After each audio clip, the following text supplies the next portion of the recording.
Alright, bachcho. So for our today's Yo-Yo Bio class, we are going to start with another chapter called as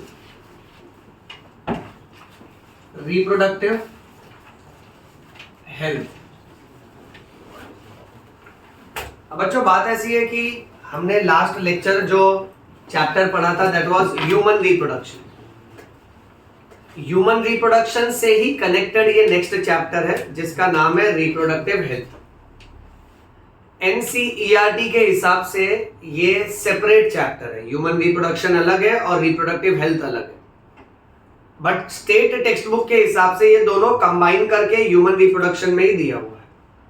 okay, ये chapter जो अभी हम पढ़ने वाले हैं ह्यूमन रिप्रोडक्शन के कंपैरिजन में ये बहुत छोटा चैप्टर है and at the same time comparatively ज्यादा इंटरेस्टिंग और इजी है.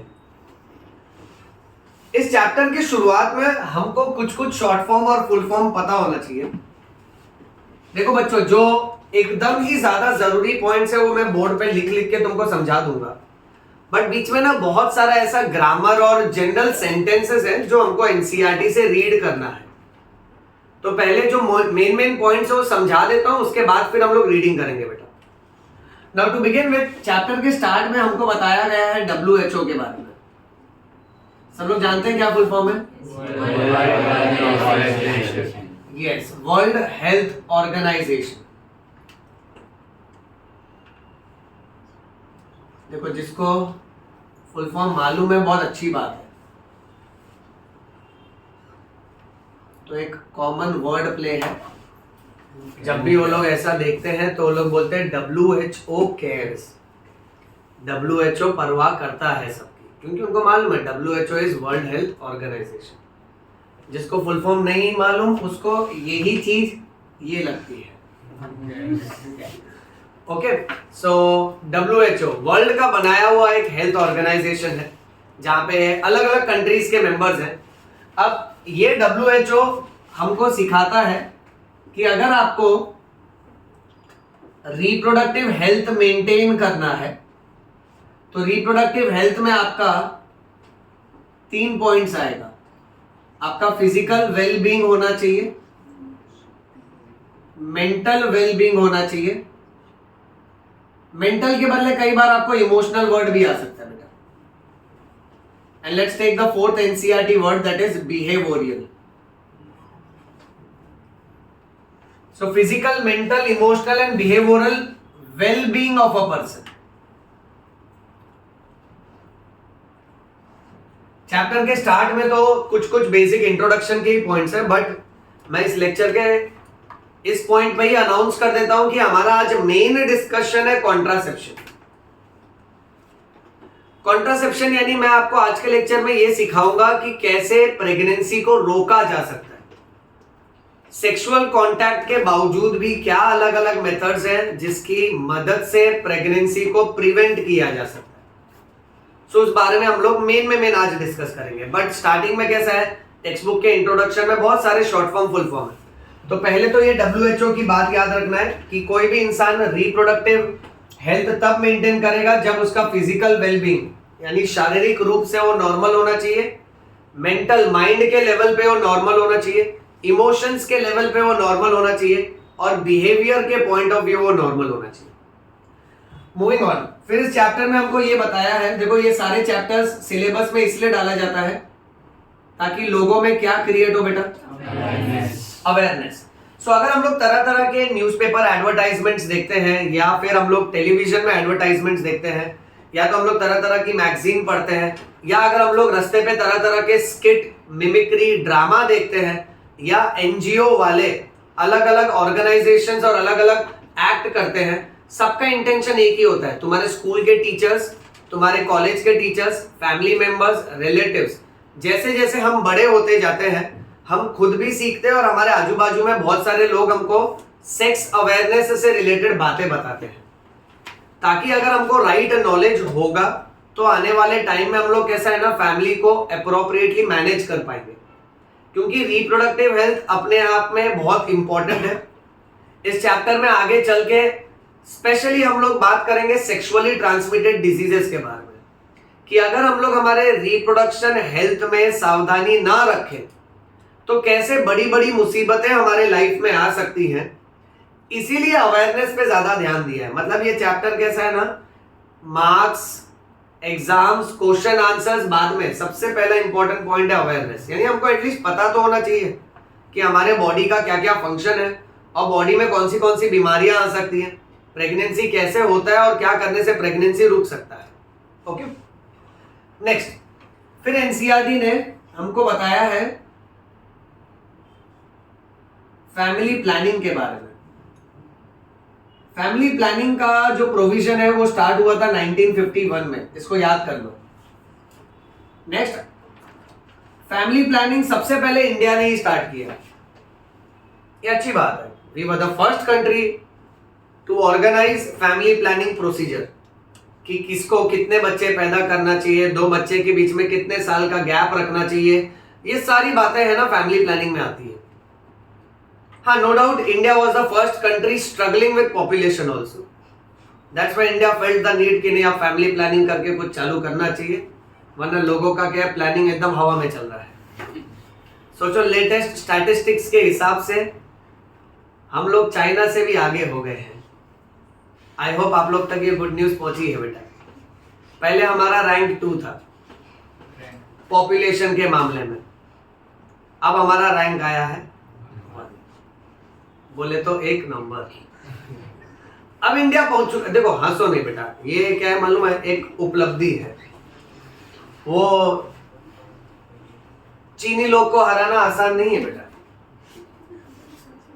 हाँ, वो चाइनीज लोग बहुत डेंजरस होता है बेटा। सोचो, पॉपुलेशन वाला बेचारा काउंटिंग के लिए उधर जाता है ना, एक ही आदमी को 10 बार गिन लेता है, सब सेम दिखते ना, इस बेचारा कंफ्यूज हो जाता है, तो काउंटिंग में गड़बड़ आता है। फिर भी इंडिया उसको हरा दिया, मतलब टैलेंट है अपने में। एनसीईआरटी ने एक जगह पे ना एक स्लोगन लिखा, मैं अननेसेसरी पॉइंट नहीं लिखता हूं, हम दो हमारे दो, हम दो हमारे दो। ये बात का पालन करना चाहिए, बट शहर की जिंदगी में हम दो हमारा एक, खुलेआम एनसीईआरटी ने लिखा है अर्बन लाइफ में 1 चाइल्ड नॉर्म, यानी एक कपल को सिर्फ एक ही बच्चा पैदा करना चाहिए। गांव की जिंदगी में हम दो हमारे दो, शहर की जिंदगी में हम दो हमारा एक। बट ये तो एनसीईआरटी कहता है, गांव में तो रिवर्स चल रहा है, हम दो हमारे गिन लो। आप देखो, दादा दादी नाना नानी के जनरेशन्स में आप उनसे पूछिएगा कि आपके कितने बच्चे थे, आप पूछेगा कि मम्मी दादा दादी को या नाना नानी को कितने बच्चे थे, आपको हमेशा स्टैटिस्टिक्स कैसा मिलेगा, 8 बच्चे, 7 बच्चे, 9 बच्चे, 11 बच्चे, 12 बच्चे। आपको मालूम है उस टाइम पे ना, अगर किसी को 1 बच्चा या 2 बच्चा होता था ना, तो ये काहे की बात हो जाती थी मालूम, ये शर्म की बात हो जाती है। तुम्हारे 2 ही बच्चे हैं, हमारे तो 12 थे। एज इफ ना दे आर सेइंग दैट कि हमने 12 प्रोफेशनल डिग्री ग्रेजुएट्स हासिल किया है। सो वो टाइम पे बहुत कैजुअल था, बट वो टाइम पे सब चलता भी था बच्चों। सोचो क्यों,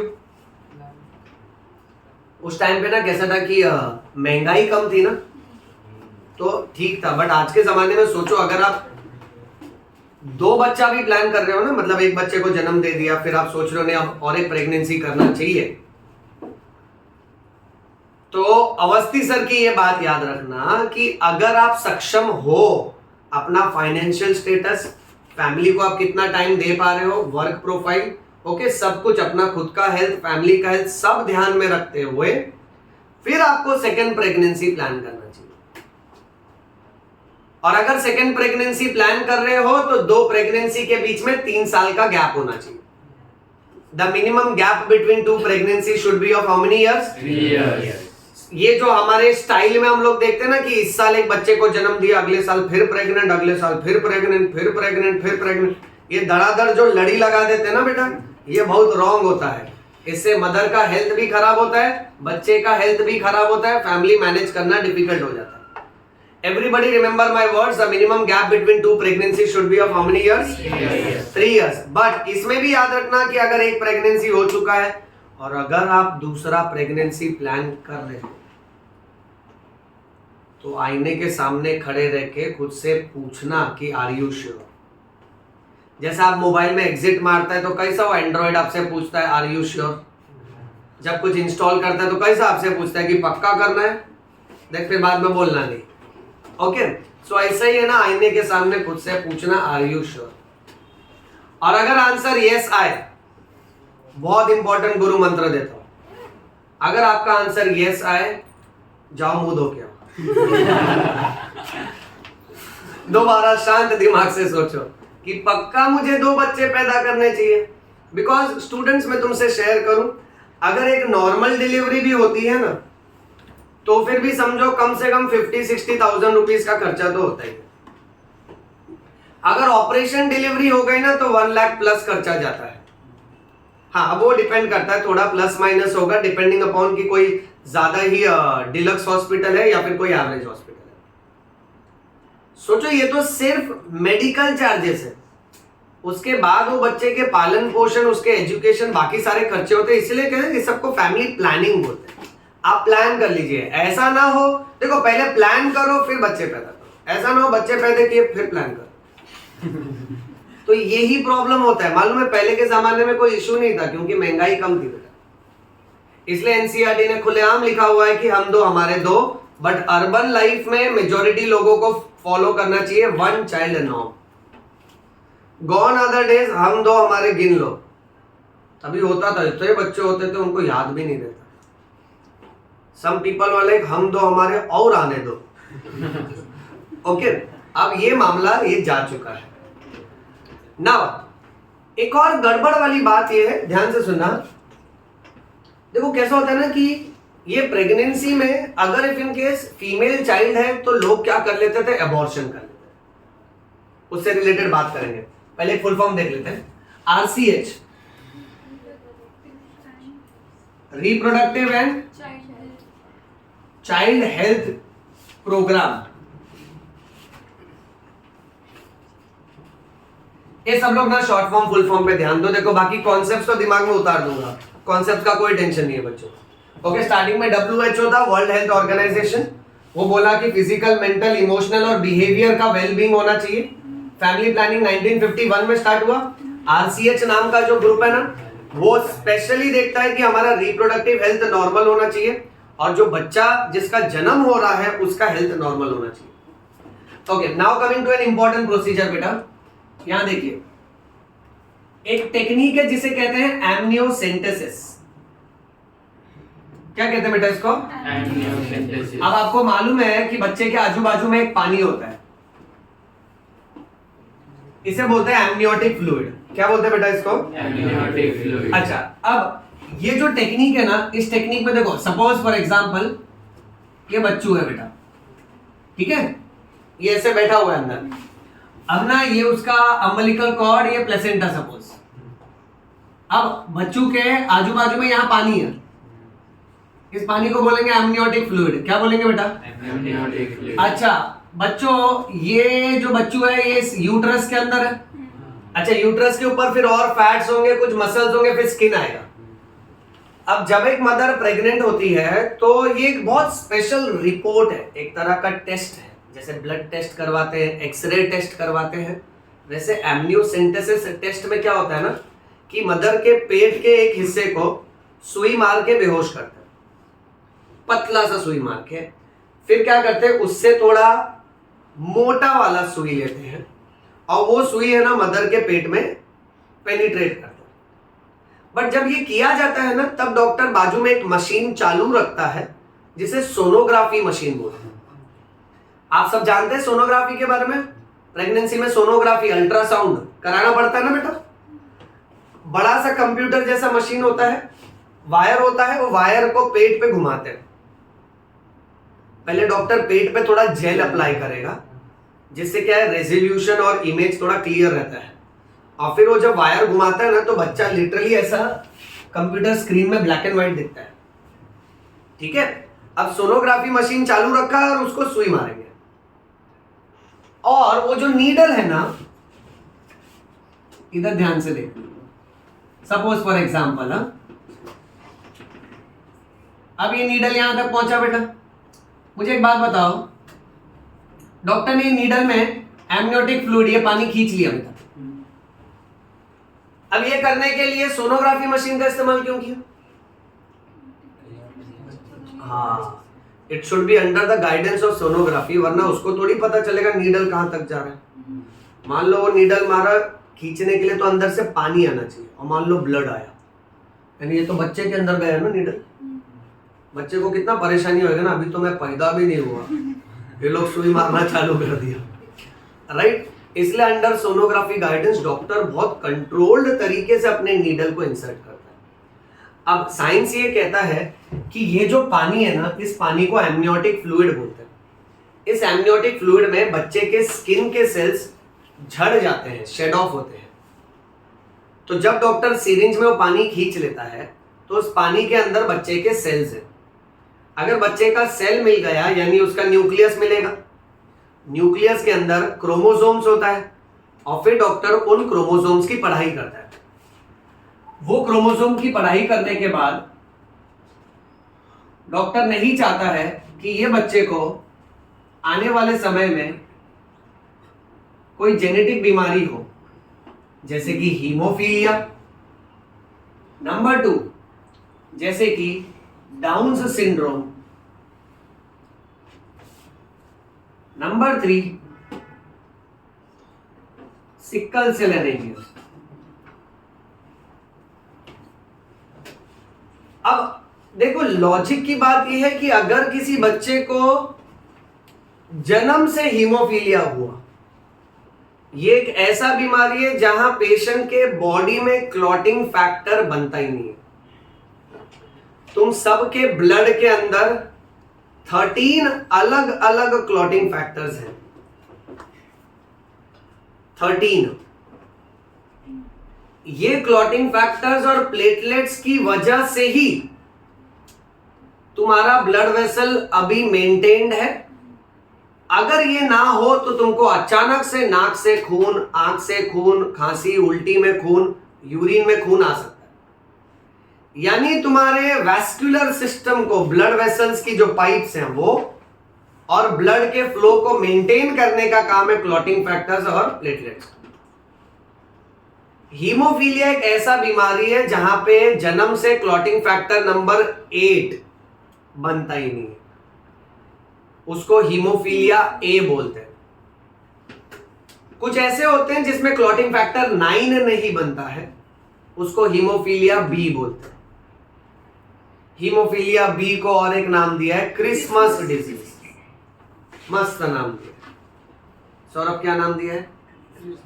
क्रिसमस डिजीज, क्योंकि इसका सेंटा क्लॉज से कोई लेना देना नहीं। पहला पेशेंट जिसमें यह डिस्कवर किया गया था उसका नाम स्टीफन क्रिसमस था। लास्ट, किसी में अगर क्लॉटिंग फैक्टर नंबर 11 की कमी होगी तो उसको होगा हीमोफीलिया सी। मेरे बच्चों, मैंने तुमको 3 टाइप बताया, हीमोफीलिया ए, हीमोफीलिया बी और हीमोफीलिया सी। इसमें क्लॉटिंग फैक्टर नंबर 8 की कमी है, क्लॉटिंग फैक्टर नंबर 9 की कमी है, और क्लॉटिंग फैक्टर नंबर 11 की कमी है। सोचो, ये पेशेंट को अगर एक पिन भी लगेगा ना, उसको इतना ब्लीडिंग होगा कि उसका डेथ भी हो सकता है। साधारण तौर पे इस पेशेंट को बहुत ध्यान रखना पड़ता है, इसलिए ये पेशेंट अक्सर घर से निकलते नहीं है। इनका स्कूल, कॉलेज वगैरह जो भी है, डिस्टेंट एजुकेशन या तो ऑनलाइन ही फॉलो करते हैं। इनका घर से निकलना थोड़ा डिफिकल्ट हो जाता है, क्योंकि अगर इनको कोई चोट लगी ना तो फिर मैनेज करना डिफिकल्ट है। अब अगर किसी बच्चे को जन्म से ही ऐसा बीमारी है तो बेटर है ना कि वो प्रेगनेंसी को अबॉर्ट कर दें, हम लोग अबॉर्शन करवा ले और नया प्रेगनेंसी प्लान करें जहां बच्चा नॉर्मल हो।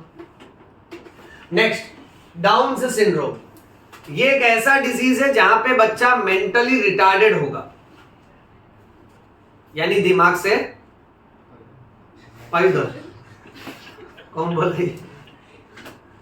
अमन तू बोला? बोलो दिमाग से कमजोर। ये कहां से भाषा सीख रहे हैं? वैसे ही जैसे अच्छे एरिया में कौन सी भाषा आ रही है? दिमाग से पैदल क्या होता है? बोला करो दिमाग से कमजोर, है ना सुमित? अच्छी भाषा बोलना चाहिए ना। Bio people are mannered people. Okay, ये बच्चा दिमाग से कमजोर होगा, यानी मान लो अगर ये बच्चा 10वीं में भी है तो इसका दिमाग ना कैसा है कि 7 साल 6 साल वाले बच्चों जैसा होगा।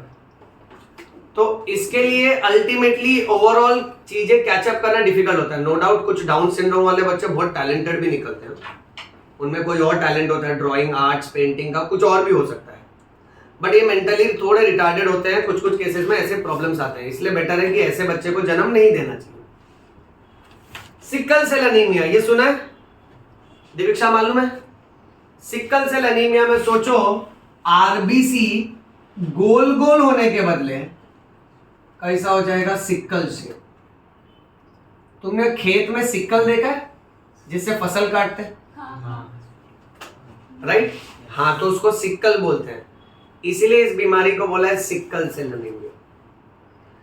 आरबीसी में 6th पोजीशन पे ग्लूटामीन नाम का अमीनो एसिड होता है, ग्लूटामीन के बदले वैलिन आ जाता है, यानी एक छोटा सा म्यूटेशन होता है, जेनेटिक चेंज होता है।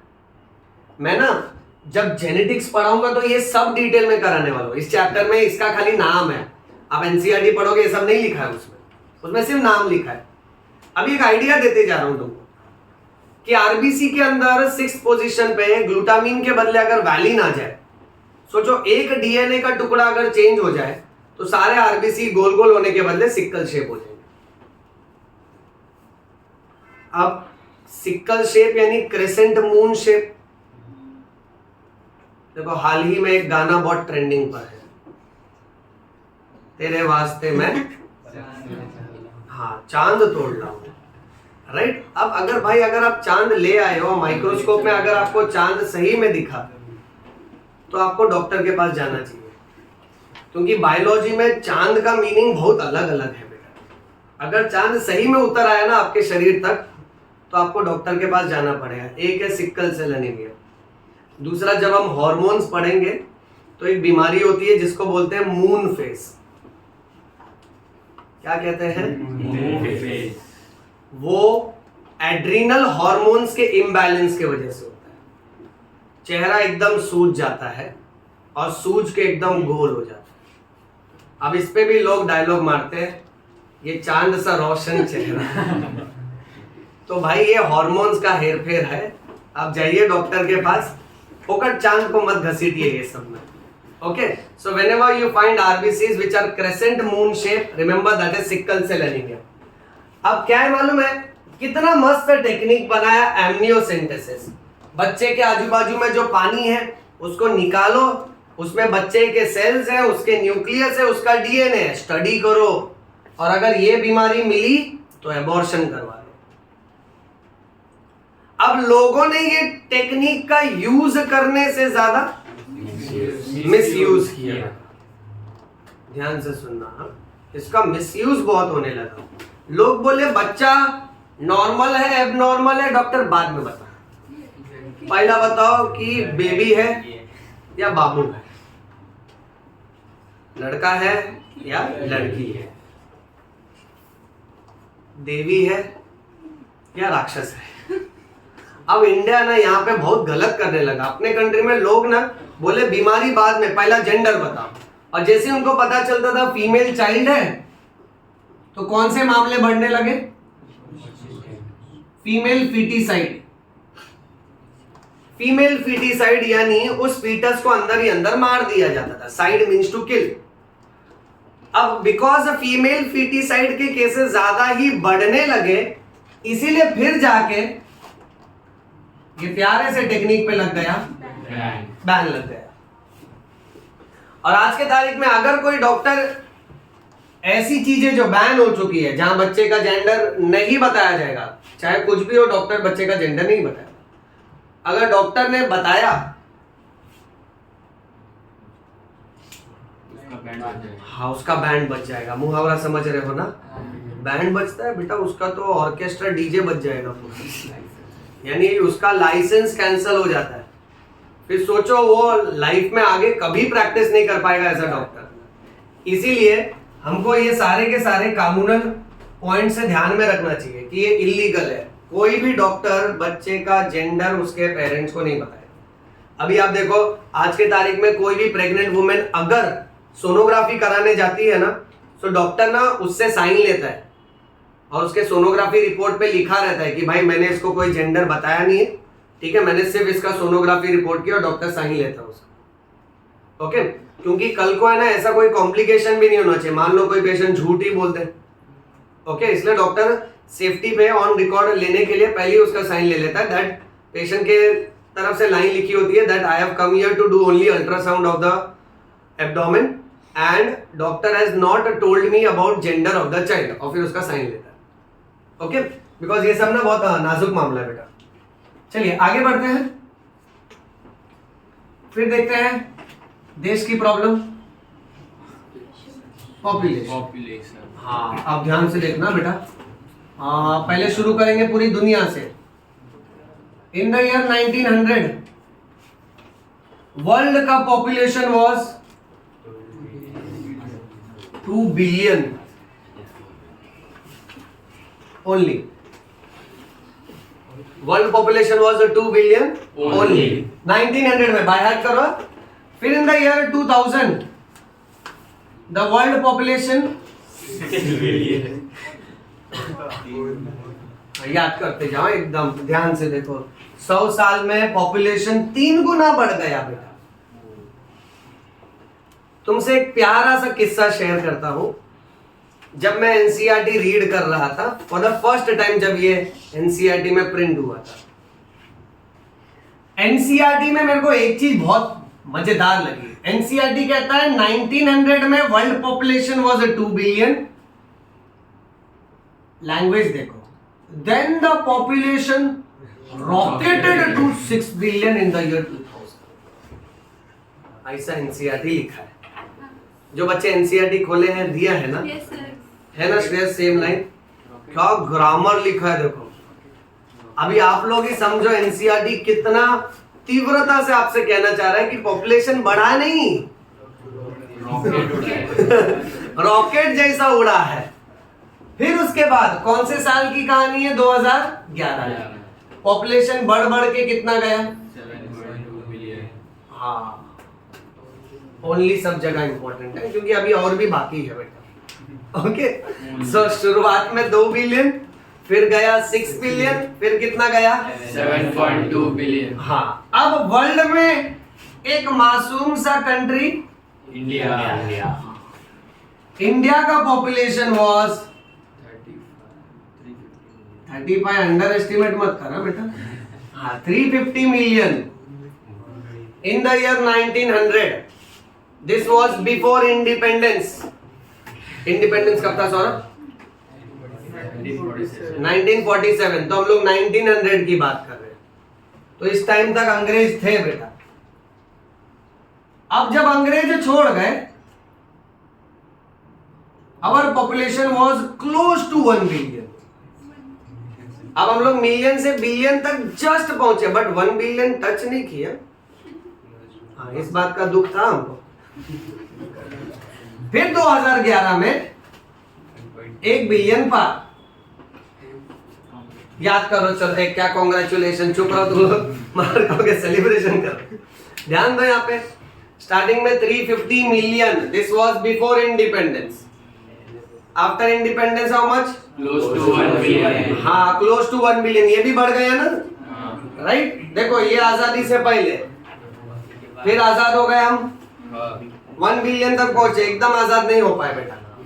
देन इट इज 1.2 बिलियन, यानी सोचो अंदाज से दुनिया का हर 6th पर्सन इंडियन है।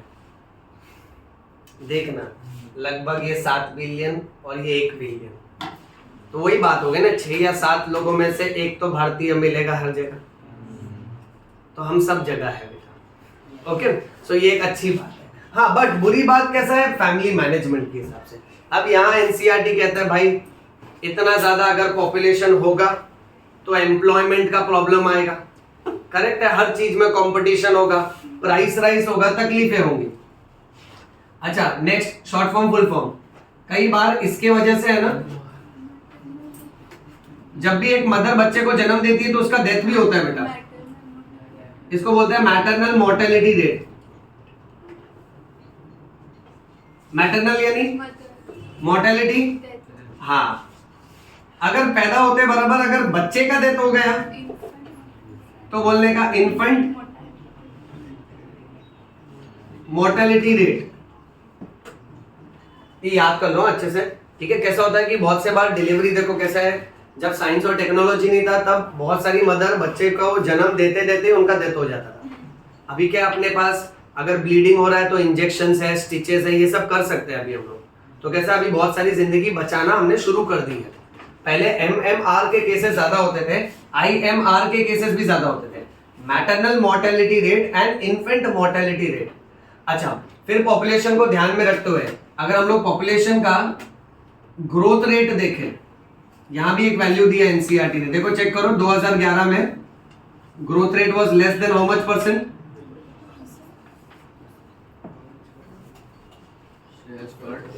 इट वाज, उसी पैराग्राफ में चेक करो, इट वाज लेस देन 2%। दिया ना? देखो अब तक आपके पास बेटा यहां थोड़े रटने वाले पॉइंट्स आ गए। सब लोग यहां देखो, जिसके पास एनसीईआरटी नहीं है यहां डायरेक्ट देखो, याद करो इसको। 2 बिलियन था, फिर 6 billion, 7.2 billion, 350 million, close to 1 billion, 1.2 billion. Growth rate 2011 में was less than 2%। Okay, now इसीलिए अब अपना मेन टॉपिक स्टार्ट हो रहा है। यहां तक खाली इंट्रोडक्शन था, अब जो सिखाऊंगा ना ये प्रेजेंटेशन और इसके बाद वाला प्रेजेंटेशन पूरा का पूरा ब्रीफ आंसर है अपने आप में, यहां से एकदम ज्यादा ध्यान देना पड़ता। अगर आप बायोलॉजी में कहीं पर भी कंसेप्शन वर्ड सुनते हो या मदर कहती है कि I want to conceive, conceive करना और कंसेप्शन यानी प्रेगनेंसी। बट अगर मैं इसके आगे कॉन्ट्रा लगा देता हूं, कॉन्ट्रासेप्शन, कॉन्ट्रा मतलब अगेंस्ट, सो कॉन्ट्रासेप्शन का मतलब क्या होगा? Against pregnancy. सो अभी हम लोग जो शॉर्ट नोट पढ़ रहे हैं ना, यहां मैं लिख देता हूं short note. Short note contraception पे या तो कई बार ऐसा आता है कि डिस्क्राइब बर्थ कंट्रोल मेथड्स। अब यहां से नीट में बहुत सारे एमसीक्यूज भी आते हैं और कैसा है कि बोर्ड्स में ब्रीफ आंसर भी आता है बच्चों। अगर हम लोग बर्थ कंट्रोल मेथड्स की बात करें, देखो कैसा होता है ना कि बहुत सारे कपल्स क्या शेयर करते हैं डॉक्टर्स के साथ कि सर अगर हम लोग सेक्सुअल कांटेक्ट करते हैं तो सेक्सुअल कांटेक्ट की वजह से प्रेगनेंसी हो जाता है। सो बहुत सी बार ऐसा है कि हमको सिर्फ सेक्सुअल कांटेक्ट करना है बट हम प्रेगनेंसी नहीं चाहते। तो ये जितनी भी अनवांटेड प्रेगनेंसी है ना, इसको रोकना है। तो इसको कैसे कैसे रोक सकते हैं वो हम लोग इस पार्ट में स्टडी करेंगे। अब यहां पे बच्चों स्टार्ट में जो मेथड है, पहले टाइटल दे देते हैं बेटा, काफी ज्यादा डिटेल में हम लोग पढ़ेंगे टेम्पररी मेथड, और थोड़ा सा शॉर्ट में आएगा परमानेंट मेथड। परमानेंट मेथड को स्टेरिलाइजेशन भी बोलते हैं। स्टेरिलाइजेशन मेथड, इसमें पेशेंट का छोटा सा सर्जरी होता है। इसमें 2 मेन मेथड्स हैं, एक है वासेक्टमी और दूसरा है tubectomy. Tomy means to cut. Vasectomy में पेशेंट का जो वास डिफरेंस है उसको कट किया जाएगा, और ट्यूबेक्टमी में फेलोपियन ट्यूब को कट किया जाएगा। लाओ एनसीईआरटी दो, फोटो देखे, पहले फोटो देख के इजी वाला पार्ट फिनिश करते हैं। Everybody please look here. आप यहां देख सकते हो 2 फोटो है। मैं इसको ड्रॉ नहीं करूंगा, अननेसेसरी टाइम जाएगा बच्चों। ओके, यहां हम लोग देख रहे हैं मेल रिप्रोडक्टिव सिस्टम है। देखो वास डिफरेंस को, जो आजू बाजू में वास डिफरेंस है उसको काट दिया है और काट के उसको बांध दिया गया है। वैसे हम लोग देख रहे हैं कि फीमेल में जो फेलोपियन ट्यूब है, फेलोपियन ट्यूब को काट के बांध दिया गया है बेटा। अब जब हम लोग टमी की बात करते हैं, tomy means to cut. Okay, इसी को हम लोग ना इंग्लिश में फैमिली प्लानिंग सर्जरी बोलते हैं। और हिंदी में इसको बोलते हैं नसबंदी ऑपरेशन। अच्छा नाम है, हंसो नहीं बेटा, लॉजिक है उसके पीछे। नसबंदी क्यों बोलते हैं सौरभ? हाँ, जो नस है उसको बंद कर दिया ना एक तरह से, नस की बंदी हो गई। ये नहीं सोचा बंदी की नस। हाय, हिंदी खराब हो रहा है आजकल। ये लोग बात करें दिमाग से पैदल है, नहीं ऐसा हिंदी नहीं बोलने का, साफ हिंदी बोलने का। अच्छा, इसको आप फैमिली प्लानिंग ऑपरेशन, नसबंदी ऑपरेशन, स्टरलाइजेशन प्रोसीजर भी बोल सकते हो।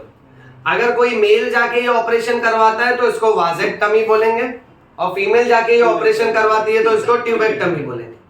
अच्छा, लॉजिक की बात, एक कपल में क्या दोनों को ये ऑपरेशन कराना चाहिए? किसी एक को ना, क्यों ऐसा? हाँ, एक का अगर गैमेट ट्रांसफर हमने रोक दिया तो दूसरे को अननेसेसरी काहे के लिए ऑपरेशन करवाने का? करेक्ट ना? दूसरी बात, अगर मान लेते एक कपल है, उन्होंने सोचा कि मुझे एक ही बच्चा पैदा करना है और उनको एक लड़का हो गया, वो लड़का अभी 1.5 साल का है, 1.5 years। फिर वो जाते हैं डॉक्टर के पास, बोलते हैं डॉक्टर हमको एक ही बच्चा चाहिए था, ईश्वर की कृपा से वो बच्चा हो चुका है। तो डॉक्टर कहता है ईश्वर की कृपा नहीं है। हाँ, नो डाउट ईश्वर तो सबको आशीर्वाद देते हैं, just a joke.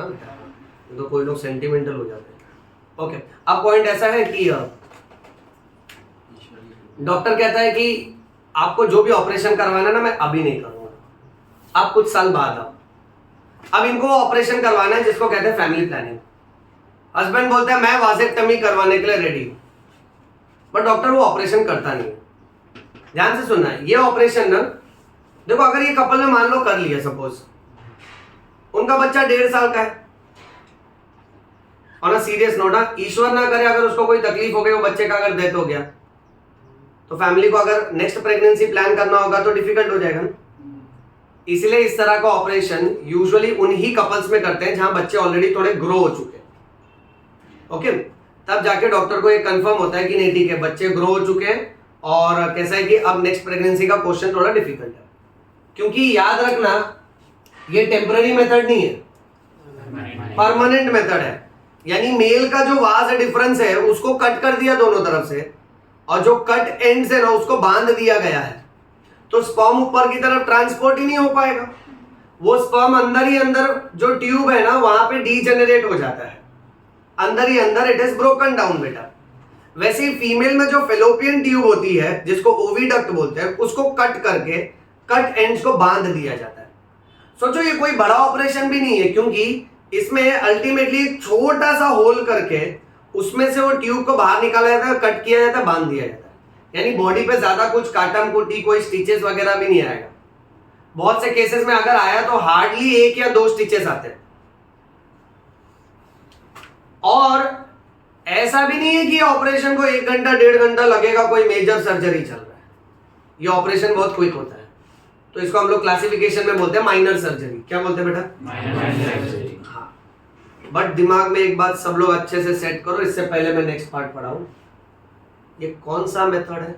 Permanent method है। परमानेंट यानी रिवर्सिबल और इरिवर्सिबल? इरिवर्सिबल यानी ये वापस से नहीं हो पाएगा, रिवर्स नहीं हो पाएगा।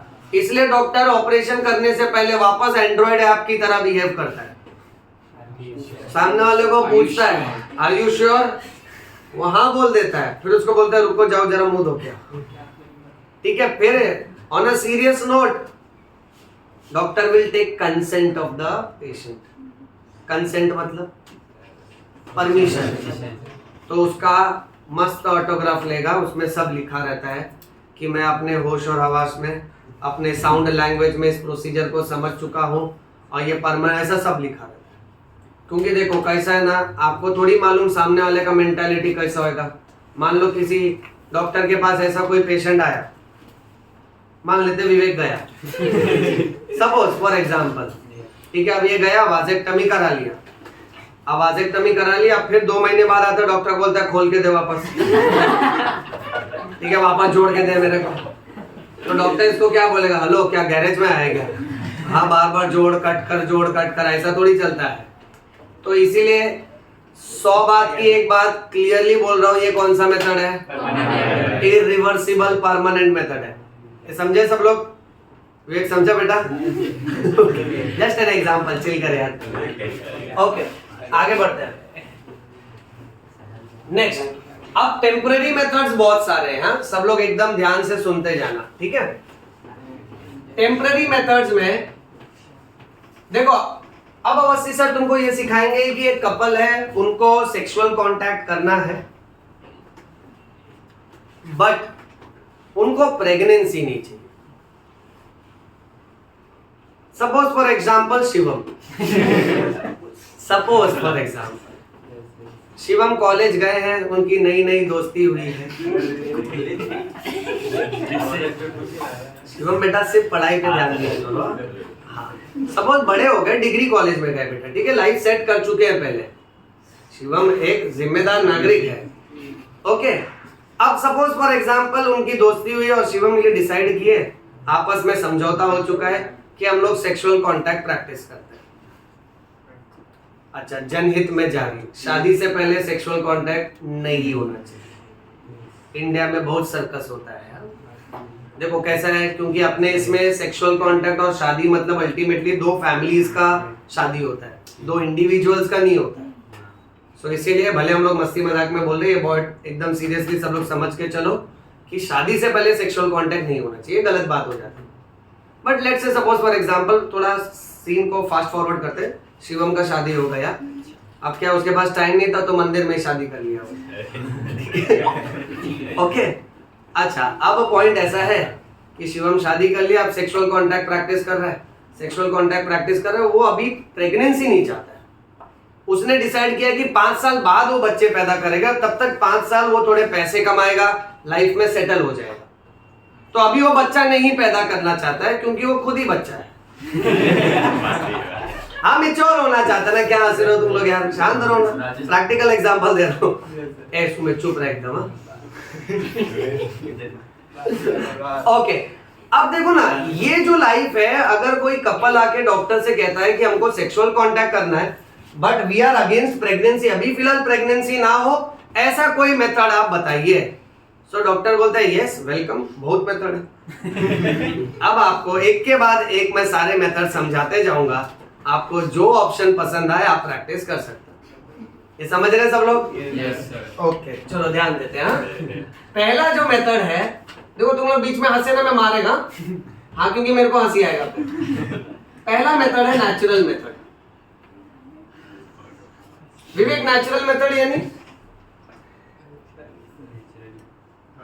यस प्राकृतिक। हिंदी डिक्शनरी। ए बेटा वैसा नहीं बात कर रहे हैं। ए बेटा, नेचुरल मेथड यानी इसमें कोई मैनिपुलेशन नहीं होगा। हाँ, ये नहीं कि आपको कुदरत में छोड़ दिया जाएगा। क्या तुम लोग फालतू जोक मार रहे हैं?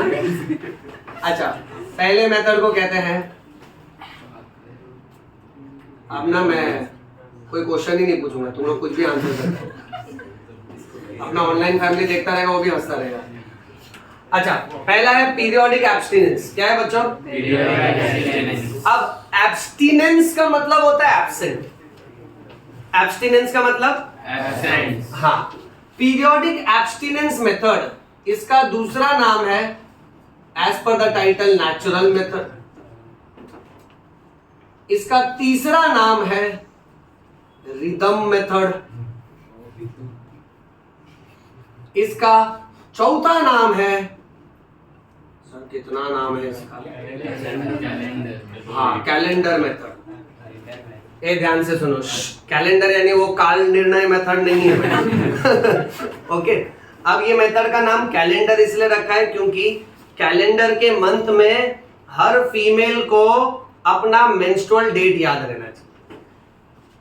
सपोज एक फीमेल को मालूम है कि लेट से इस मंथ के 2 तारीख को उसको पीरियड्स आएगा और उसका साइकिल 28 दिन का है, सो 2 तारीख से लेके 30 तारीख तक उसका मेंस्ट्रुअल साइकिल है 28 दिन का। ओव्यूलेशन 14th डे पर होगा। अच्छा 14th डे यानी 2 तारीख से गिने तो मंथ का 16th डे हो जाएगा ना। ये आप लोग मेरी बात समझ रहे हो ना सब? ओके, अब मैं इसको यहाँ लिख कर बताता हूँ एक इजी एग्जांपल के हिसाब से। चलो मंथ का डेट जाने दो। सपोज ये 28 दिन का मेंस्ट्रुअल साइकिल, ओवम कब निकलता है? 14. हाँ, so ovulation is on 14th day. But scientist लोग क्या बोला मालूम है? 14th डे के थोड़े आगे और पीछे सेफ्टी जोन लेकर चलो। इस पूरे टाइम ड्यूरेशन को इसे बोलते हैं पेरी ओव्यूलेटरी फेज। पेरी यानी आजू बाजू में। अब जरूरी थोड़ी ओवम बराबर 14th डे पे निकलेगा। किसी फीमेल में 12th डे पे अगर निकल गया, किसी में 11th डे पे, किसी में 10th डे पे।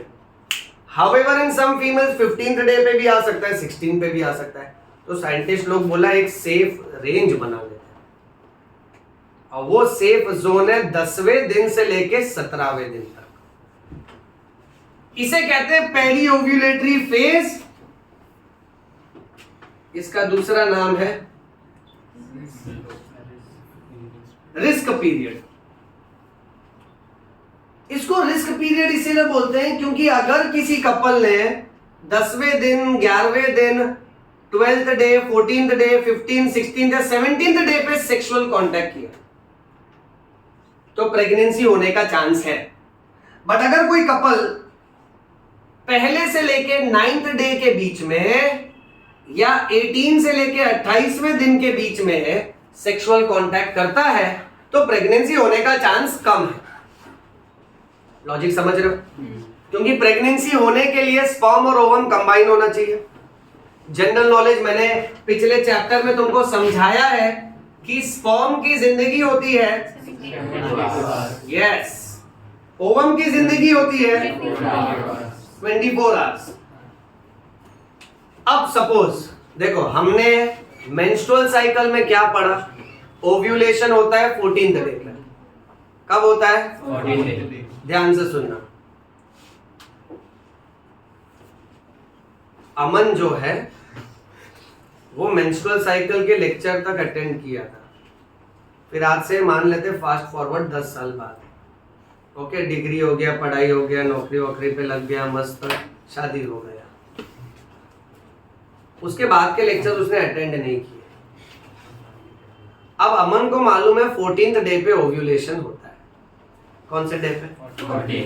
अच्छा, सो अमन सोचा अपन 14th डे पे सेक्सुअल कांटेक्ट नहीं करना चाहिए क्योंकि 14th डे पे अगर स्पर्म गया तो ओवम है अंदर ready. So Aman practices sexual contact on 12th day. On which day? 12th day of menstrual cycle. अब 12th डे पर अगर स्पर्म जो है वजाइना के अंदर रिलीज हुआ है तो स्पर्म कितने दिन जिंदा रहेगा? 3 दिन। 12th डे पूरा जिंदा है, 13th डे पूरा जिंदा है, 14th डे भी जिंदा और 14th डे पे ओवम निकल जाएगा ना। तो Aman practised sexual contact on 12th day of menstrual cycle thinking that है प्रेगनेंसी तो नहीं होगा क्योंकि ओव्यूलेशन तो 14th डे पे होता है। इतना तो मैं मेरे बायो क्लास में पढ़ा। देन ही फाइंड्स दैट भाभी जी आके इनसे कहती हैं मुबारक हो। अब अमन टेंशन में भाग रहा है इधर उधर, बोल रहा है ये कैसा हो गया। फिर जाके आदित्य उसको पूरा फ्लो चार्ट ड्रॉ करके समझाता है। बोलता है देख तू जो लेक्चर एब्सेंट था ना तब अवस्थी सर ने सिखाया था। ह्यूमन रिप्रोडक्शन के बाद ये नेक्स्ट चैप्टर था रिप्रोडक्टिव हेल्थ। सो इसीलिए साइंटिस्ट लोग ने कहा 14th डे के भरोसे मत रहो, पूरा एक रेंज पकड़ के चलो 10th से लेके 17th डे तक। इसीलिए मैं कह सकता हूं कि ये जो मेथड है ये this is not a sure method, 100% guarantee नहीं है। ये समझे सब लोग? ये लाइन याद रखना, नॉट एक सेकंड वो ऐसा स्टार बना देते हैं। इसका मतलब समझता है? Terms and conditions apply. हाँ ठीक है, थोड़ी शर्तें हैं और शर्त ऐसी है कि भाई ये श्योर मेथड नहीं है। ये समझे सब लोग? अच्छा, अब होता कैसा है कि ये लेक्चर अटेंड करके मान लेते हैं एक और इंसान जिनका नाम है विजय। तुम लोग क्यों हंस रहे हो? ध्यान दो ना यहाँ पे, ठीक है। अब विजय नाम का इंसान ये लेक्चर अटेंड करता है, बोलता है अच्छा जिंदगी में काम का बात पता चल गया, 10वें दिन से लेके 17वें दिन तक बच के रहने का। ध्यान से सुनना। हाँ, so let's say suppose for example इनका सेक्सुअल कांटेक्ट प्रैक्टिस होता है on 9th day. On which day? 9th day. And Vijay is very sure, collar up, जो गलती अमन ने किया था वो अपन नहीं करेंगे। आप ध्यान से सुनना। हाँ, सो ऑन 9th डे अगर स्पर्म अंदर एंट्री मारा, हर फीमेल में menstrual cycle is not fixed. कभी कोई साइकिल 28 दिन का होता है, तो कोई 29 दिन का, कोई 30 दिन का, कोई 26 दिन का। पीरियड्स आगे पीछे डिले होते रहते हैं। सपोज जिस महीने सेक्सुअल कांटेक्ट हुआ उस महीने उस फीमेल का मेंस्ट्रुअल साइकिल सपोज 18 से 20 दिन का ही है। 18 दिन का पूरा मेंस्ट्रुअल साइकिल है, तो अंदाज से ओव्यूलेशन कब होगा? 9th डे पे। विजय भाई साहब सेक्सुअल कांटेक्ट हुए कौन से डे पे? थिंकिंग दैट कि अपन अमन से स्मार्ट है, इनको भी मिल गया, मुबारक हो। आप समझे बेटा? इसीलिए terms and conditions apply. This is not a sure method. हाँ, चांसेस अच्छे हैं कि 10वां से लेके 17वां दिन तक खतरे वाला टाइम है, उसके पहले और उसके बाद चलो वो भी लिख देते हैं। पहले दिन से लेकर 9th डे तक एंड 18 से लेके 28वें दिन तक, इसको कौन सा पीरियड बोलूं? सेम पीरियड बोल रहा हूं बट यहां स्टार डाल देता हूं, समझ रहे हो ना? वो हिंदी में बोलते हैं ना, शर्तें लागू, terms and conditions apply. Okay, so this is first method called as periodic abstinence. इसका नाम ऐसा क्यों रखा मालूम है? क्योंकि मेंस्ट्रुअल पीरियड के कुछ कुछ दिन पे कपल्स को सेक्सुअल कांटेक्ट नहीं करना चाहिए। They should abstain from sexual contact, क्योंकि वो दिन है ना बहुत ज्यादा रिस्क पीरियड होता है। चलो moving on, let's go to the next method, the next natural method, method number 2। Aman enjoy मत कर, ध्यान दें।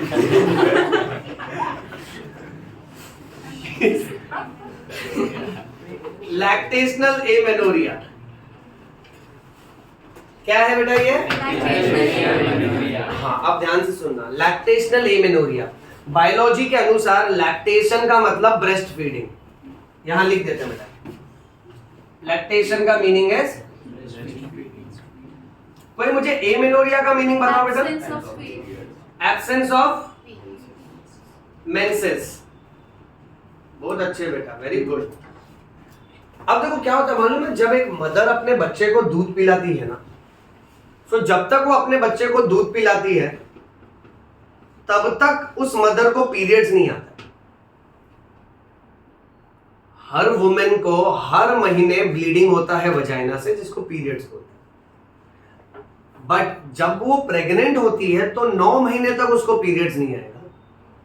फिर जब वो बच्चे को डिलीवर कर देती है, उसके बाद बच्चे को जब दूध पिलाना चालू करती है, तभी भी एटलीस्ट 6 मंथ्स तक उसको पीरियड्स नहीं आता है।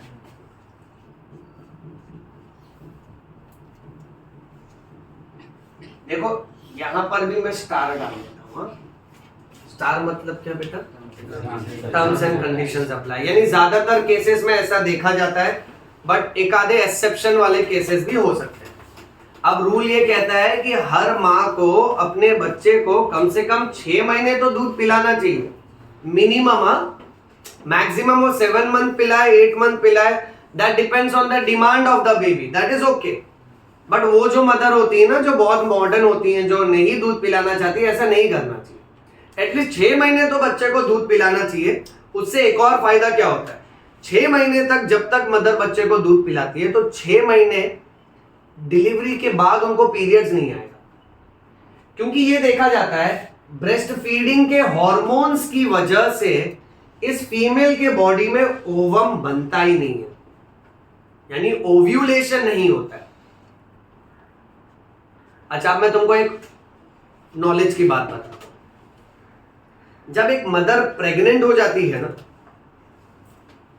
सो प्रेगनेंसी के टाइम पे डॉक्टर्स कपल्स को सेक्सुअल कांटेक्ट नहीं एडवाइस करते।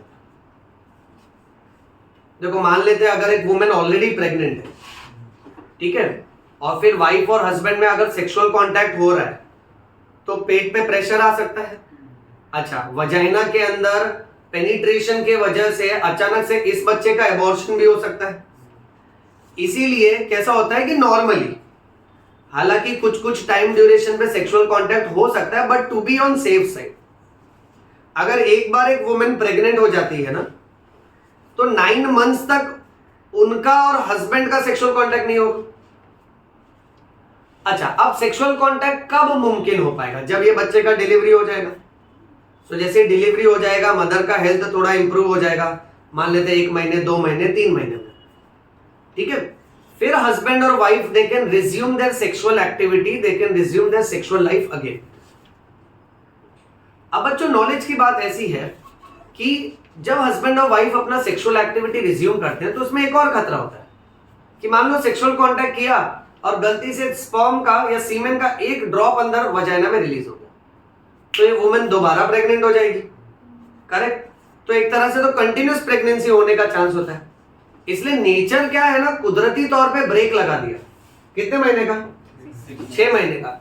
यानी ये नेचर की तरफ से अपने को एक प्रोविजन मिला है कि अगर मदर बच्चे को दूध पिलाती है तो 6 महीने तक उसको पीरियड्स नहीं आएगा।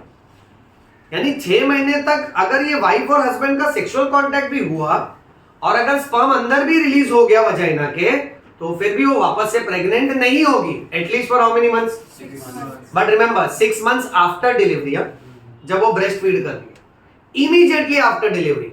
जैसे मान लेते हैं सपोज इस जून महीने में डिलीवरी हुई है, तो दिसंबर महीने तक अप्रोक्सीमेटली इनके बॉडी में ओवम नहीं बनेगा, ब्रेस्ट फीडिंग की वजह से पीरियड्स एब्सेंट हो गए। मैं मेन पॉइंट्स लिख देता हूं बेटा यहाँ पे।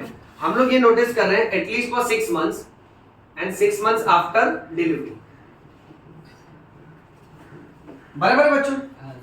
अच्छा चलो, अब इसका ये ले लो, फोटो ले लो, फिर नेक्स्ट पार्ट पे चलते बेटा। कोई एक जन क्लिक कर लो फटाफट।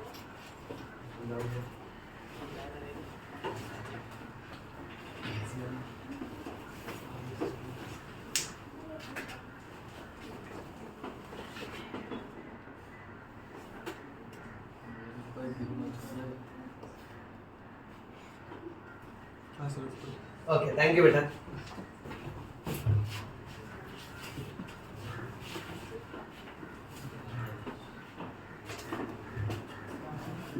ये इंट्रोडक्शन है, अभी डेंजर मेथड आएगा। हाँ बेटा,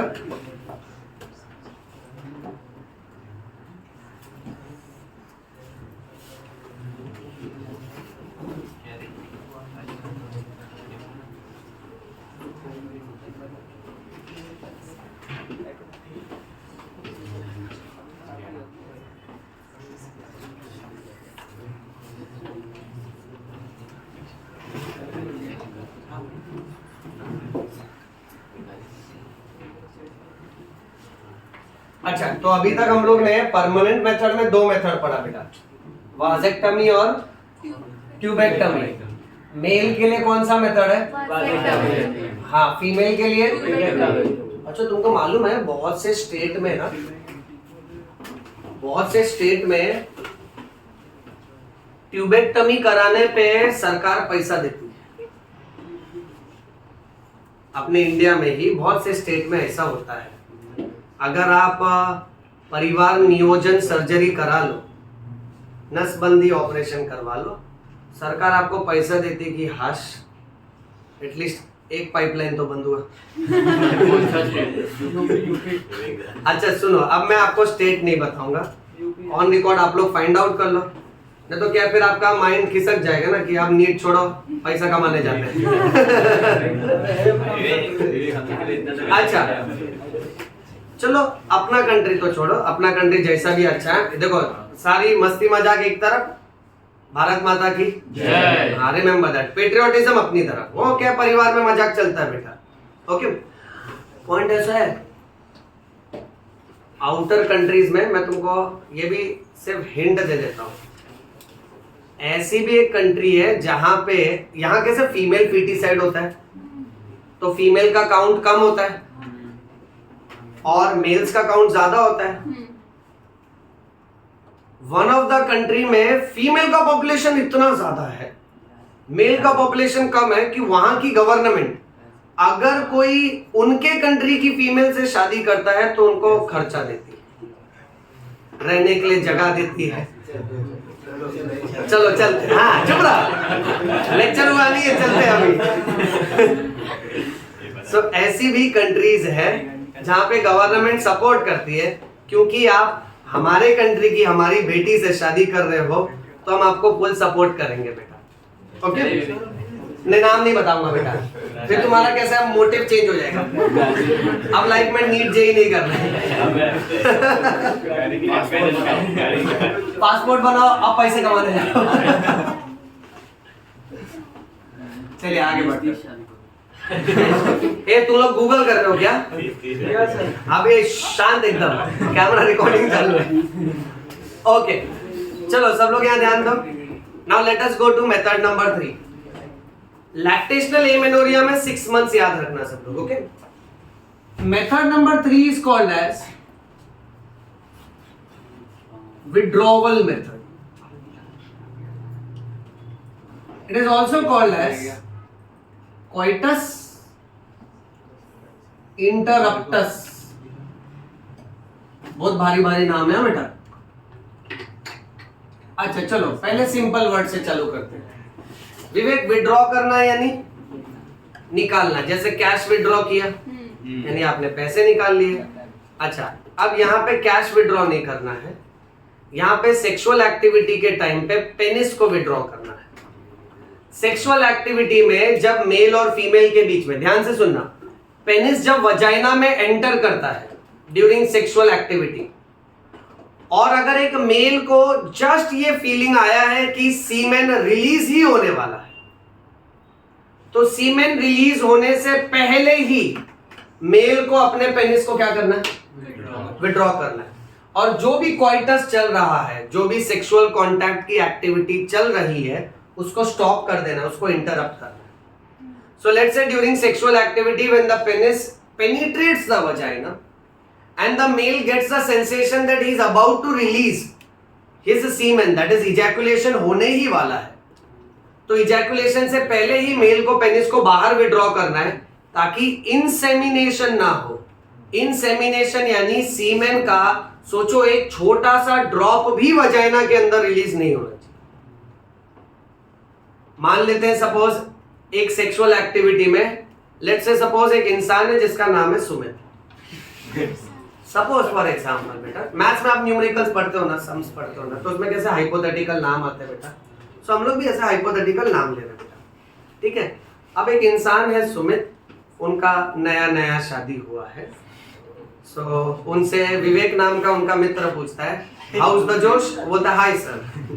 ओके, अब पॉइंट ऐसा है कि सुमित जब सेक्सुअल एक्टिविटी प्रैक्टिस करते हैं तब when he is about to release semen, उस टाइम पे पेनिस को विड्रॉ कर लेते हैं।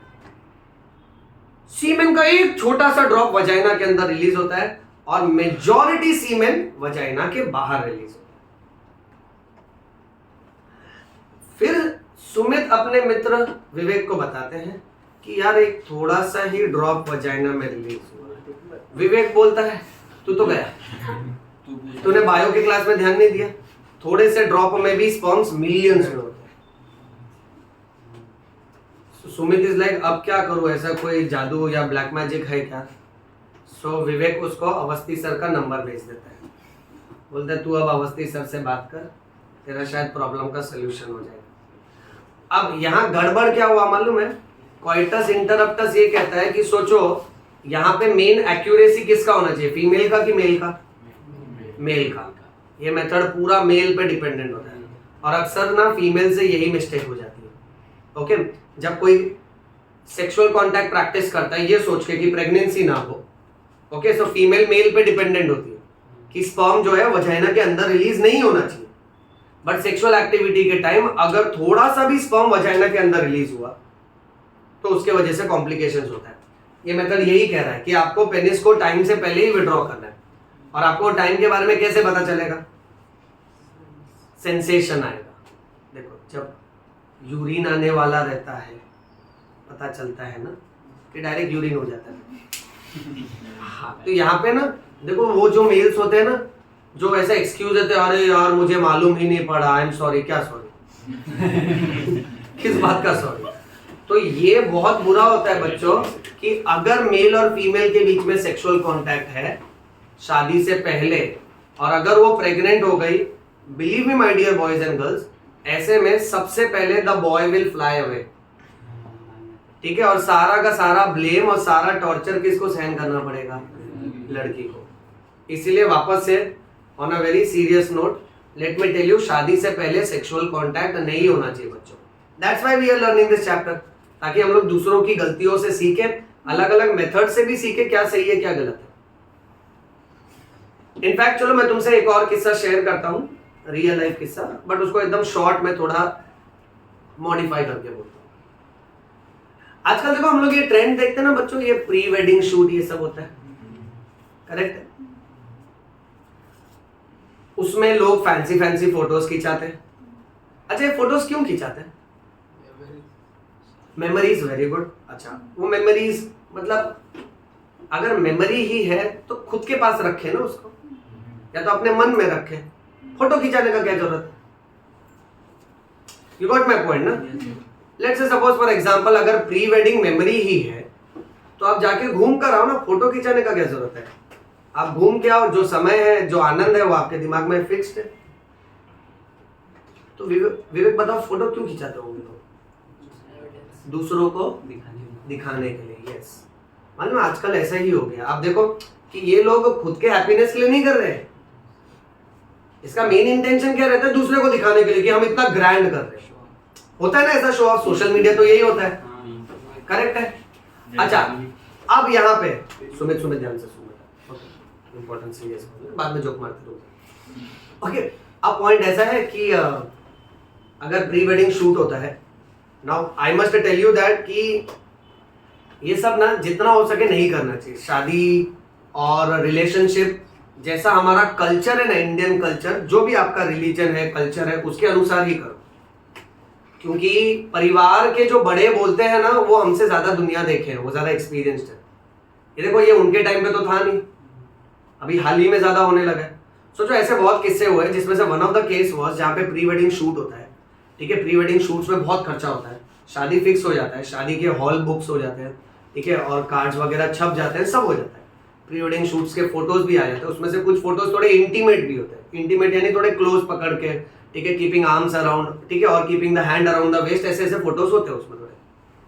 अब अनफॉर्चुनेटली ऐसा होता है बिकॉज ऑफ सम रीजन लड़के वाले थोड़ा नाटक करना चालू कर देते हैं और वो लोग शादी कैंसिल कर देते हैं। अब मुझे एक बात बताओ, इसमें सारा का सारा खर्चा लड़की वालों ने उठाया था। चलो खर्चा तो ठीक है, इंसान पैसे वापस कमा लेगा, बात तो इज्जत की है ना, रिस्पेक्ट की। अब वो जो फोटो ऑलरेडी गए हैं सोशल मीडिया पे, वो बहुत लोगों ने देखे होंगे, बहुत लोगों ने उसका स्क्रीनशॉट लिया होगा। अब ये लड़की मान लेते चलो शादी टूट गया तो टूट गया, लाइफ दुनिया बहुत बड़ी है, बट आगे ही अगर ये मूव ऑन करती है तो इसका जो पास्ट के जो अनएक्सेप्टेबल रिकॉर्ड्स हैं वो लोगों के पास है। इसलिए बच्चों मैं आपसे कहता हूं कि ये छोटी छोटी बातों पे ध्यान रखते, ठीक है। जैसे मेन तो यही पॉइंट हो गया कि शादी के पहले सेक्सुअल कांटेक्ट नहीं होना चाहिए, वन। सेकंड, आप लोग as youngsters, if I have to guide you like an elder brother, let me tell you that कि आप कभी भी ना अपने जिंदगी का कोई भी प्राइवेसी वाला एस्पेक्ट सोशल लाइफ में मत आने। यानी I will tell you this is like this, let's say suppose for example अगर मैं किसी लड़की के साथ फोटो खिंचाता हूं, अगर मैं एक इंडिया का यूथ हूं, ओके, एक यंग इंडिविजुअल, अगर मैं एक लड़की के साथ फोटो खिंचाता हूं तो मैं सिर्फ लड़की के साथ फोटो नहीं डालना चाहूंगा सोशल मीडिया पे। मान लेते हैं 2-3 लड़की के साथ 2-3 लड़के भी है तो ग्रुप फोटो मैं डालना चाहूंगा, क्योंकि चाहे लड़की हो या लड़का हो, वो फोटोज जब जाती है ना तो लोगों के मन में 10 तरह के इंटरप्रिटेशन आते हैं। उस मोमेंट पे आपका क्या व्यू था वो फिर काउंट नहीं होता, फोटो फोटो बन जाता है। सो इसीलिए अपने डे टू डे लाइफ में ऐसी प्राइवेसी वाली फोटोज या प्राइवेसी वाला कोई भी चैट या प्राइवेसी वाला कोई भी ऑडियो या फोन कॉल किसी के साथ करना ही नहीं चाहिए बिफोर मैरिज। देखो आज आप खुश हो ये सोच के कि हाँ ये मेरा बाबू सोना परमानेंट है, right, but later on then you realize that कि it has not worked and your chats और प्रोबेबली योर फोन कॉल्स और probably your photos can come against you in near future. आप समझ रहे हो? इसलिए ये जितना भी मॉडर्नाइज्ड ट्रेंड है ना कि हम लोग ये प्री वेडिंग शूट्स, मालूम है इस मामले में ना ये जो केस मैं तुमको बोल रहा हूँ इसमें ना कैसा है कि अल्टीमेटली पुलिस केस हुआ था, पुलिस एफआईआर हुई थी, फोटोज ट्रेस किए गए थे कि फोटोज किसके किसके पास गए हैं, प्लस लास्ट में एक लीगल बॉन्ड हुआ था कि सारा का सारा लड़के वालों पे बोला था शादी टूट गया कोई प्रॉब्लम नहीं है, बट अगर इसमें के फोटोज वापस आए बाहर so you will be held responsible for it. तो ये बहुत ज्यादा इंपॉर्टेंट हो जाता है बच्चों। इसलिए हम लोग मैरिज से रिलेटेड, सेक्सुअल लाइफ से रिलेटेड कुछ इंपॉर्टेंट बातें याद रखें, वो ये चैप्टर का मेन इंटेंशन है। देखो मार्क्स है, क्वेश्चन आंसर्स है, वो सब तो आते ही रहेगा, वो सब तो चलते ही रहेगा, बट अगर आप चैप्टर से ये सारी बातें सीखते हो डे टू डे लाइफ में, वो ज्यादा जरूरी है। चलिए moving on. So withdrawal method और कोइटस इंटरप्टस। अगर कोई कपल सेक्सुअल कांटेक्ट प्रैक्टिस कर रहा है और मेल को अगर ये फील हुआ, अब देखो सपोज फॉर एग्जांपल एक लड़का लड़की चोरी छुपे अगर ये लोग सेक्सुअल कांटेक्ट प्रैक्टिस कर रहे हैं शादी से पहले, ठीक है, अब ये लड़की टोटली डिपेंडेंट है लड़के पे, लड़का उसको फॉल्स प्रोमिसेस करता है और उसको अश्योर करता है कि नहीं हम लोग सेक्सुअल कांटेक्ट करेंगे, तू प्रेग्नेंट नहीं होगी, टेंशन मत ले। अब ये लड़के का सीमेन का अगर एक ड्रॉप भी अगर वजाइना के अंदर रिलीज हुआ और अगर वो प्रेग्नेंट हुई तो मालूम है सबसे पहले वो लड़का ही छोड़ के भागेगा। क्यों कैसा होता है, दोनों फैमिलीज का लिटरली फाइट हो जाएगा, बहुत गंदा फाइट हो जाएगा, समाज में तमाशा हो जाएगा, ठीक है, और दोनों का रिस्पेक्ट परमानेंटली डिस्ट्रॉय हो जाता है। इसे लाइफ में ना ये सब बातें, देखो आप लाइफ में ना 70 तरह का मस्ती मजाक करो, ठीक है, दैट इज ओके बच्चों, बट शादी से पहले है ना प्रेगनेंसी की बात नहीं आनी चाहिए, ये बहुत रॉन्ग हो जाता है। मतलब वो लड़की का फैमिली प्लस जनरेशन जो पास्ट के वो और आने वाले जनरेशन वो सारे के सारे खराब होते हैं, तो ये सिचुएशन नहीं आना चाहिए। अब क्या होता है, वो लड़की फिर बाद में अल्टीमेटली जब प्रेग्नेंट होती है तो लड़के को बोलती है सेक्सुअल कांटेक्ट के टाइम, लेट्स से द लड़का वाज लाइक कि नहीं नहीं नहीं don't worry, semen is not released inside the vagina, और थोड़ा भी सीमेन अगर अंदर रिलीज हो तो प्रॉब्लम होता है। अब यहां पर भी इस मेथड में भी एक कोने में मैं लगा देता हूं स्टार। विवेक जी स्टार का मतलब टर्म्स एंड कंडीशंस अप्लाई। सोचो अगर कोई लड़का सेक्सुअल कांटेक्ट के टाइम पेनिस को विड्रॉ करता है और सारा सीमेन वजाइना के बाहर रिलीज हुआ तो फिर भी लड़की प्रेग्नेंट हो सकती है, क्योंकि एक्सेप्शनल केसेस में सेक्सुअल कांटेक्ट के स्टार्ट में लुब्रिकेटिंग फ्लूइड निकलता है पेनिस से, जिसमें ऑर्डिनरली सीमेन नहीं होते हैं, बट एक्सेप्शनली कभी कभी उसमें स्पर्म हो सकता है। उसमें का अगर स्पर्म पहुंच गए, देखो अल्टीमेटली मंजिल तक पहुंचने के लिए तो एक ही स्पर्म चाहिए, और वो अगर पहुंच गया उधर और उधर लिख दिया विक्ट्री तो इधर फिर टेंशन हो जाएगा बेटा। तो याद रखना terms and conditions apply, this is not a sure method.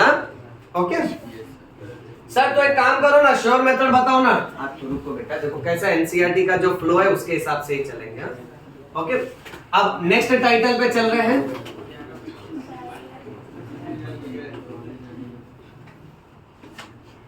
ये बातें मत करो बेटा, सब लोग यहाँ ध्यान दो। लेक्चर हो जाए ना उसके बाद जिसको जो प्लानिंग पर्सनल करना है बाहर कर लेना। सब लोग अभी से कुछ टेंशन में हो गए, बोले अच्छा ऐसा भी होता है, ऐसा भी होता है। कोई बातें नहीं करेगा, एकदम चुपचाप बैठने का, ध्यान से सुनने का। मैं डिस्टर्ब हो गया ना, मैं पॉइंट भूल जाऊंगा, फिर अगर मैंने तुमको कोई पॉइंट कम सीखा फिर गड़बड़ हो जाएगी बेटा, समझ गए? Okay, barrier method. अब श्रेयस, बैरियर मतलब रुकावट। हाँ, ये हिंदी डिक्शनरी के कार्य करता है। ओके, नेचुरल मेथड पूछा, बोलता है प्राकृतिक। Nature treatment. अच्छा, बैरियर यानी रुकावट, बहुत अच्छा कहा इसने। अगर स्पर्म और ओवम के बीच में मैं कोई रुकावट खड़ी कर दूं ताकि स्पर्म और ओवम एक दूसरे से ना मिल पाए, तो उस मेथड को हम लोग बोलेंगे बैरियर मेथड। सो यहां पे स्पर्म एंड ओवम, ये दोनों को हम लोग कैसे सेपरेट कर रहे हैं बेटा? फिजिकली सेपरेट कर रहे हैं। इस बैरियर मेथड में भी अलग अलग मेथड्स हैं। First very important method is using a condom. Second very important method is using a diaphragm, cervical cap. विवेक देख रहा है ना बेटा, यहां की वहां, और वॉल्ट. चलो सब लोग एनसीईआरटी बंद कर दो अभी. हाँ, अभी सर एनसीईआरटी से ज्यादा पढ़ाएंगे बेटा, ठीक है. अब सर टेक्स्ट बुक से नहीं पढ़ाएंगे, सर दिल से पढ़ाएंगे बेटा. Now the point is, barrier method आपको ये कहता है कि देखो किसी भी हाल पे ना स्पर्म और ओवम एक दूसरे के साथ कंबाइन नहीं होना चाहिए. भले सेक्सुअल एक्टिविटी हो बट स्पर्म और ओवम कंबाइन नहीं होना चाहिए. अब एनसीईआरटी में एक सेक्शन है ना कॉन्डम से रिलेटेड लिखा है. पहला तो हमको ये बाय हार्ट करना पड़ेगा कि कॉन्डम जो है ये रबर और लेटेक्स मटेरियल का बना होता है और ये एक तरह का शीट होता है. शीट यानी covering. Now condom as such दोनों टाइप का होता है. मेल कॉन्डम्स भी होते हैं और फीमेल कॉन्डम्स भी होते हैं. इनफैक्ट एनसीईआरटी का ये फोटो भी आता है एमसीक्यू में. मेल कॉन्डम में सिर्फ एक ही रिंग लगी होती है और फीमेल कॉन्डम में 2 रिंग लगी होती है. और फीमेल कॉन्डम कोई भी एक साइड से क्लोज्ड होता है, बट ये रिंग इंपॉर्टेंट है.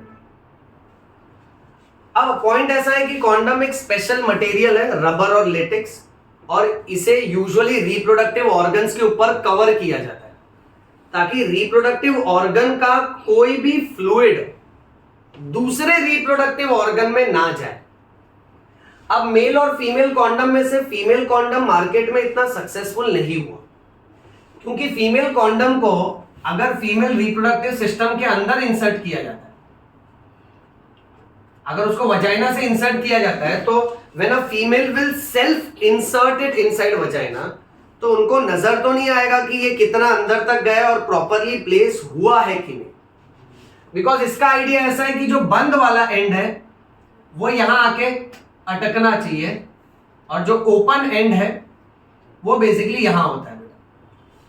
और फिर इफ इन केस अगर इसके अंदर से पेनिस एंटर करता है और सीमेन रिलीज करता है, तो सीमेन कभी भी फीमेल के बॉडी को टच नहीं करेगा. वो सीमेन अल्टीमेटली वो कॉन्डम शीट के अंदर होगा, right.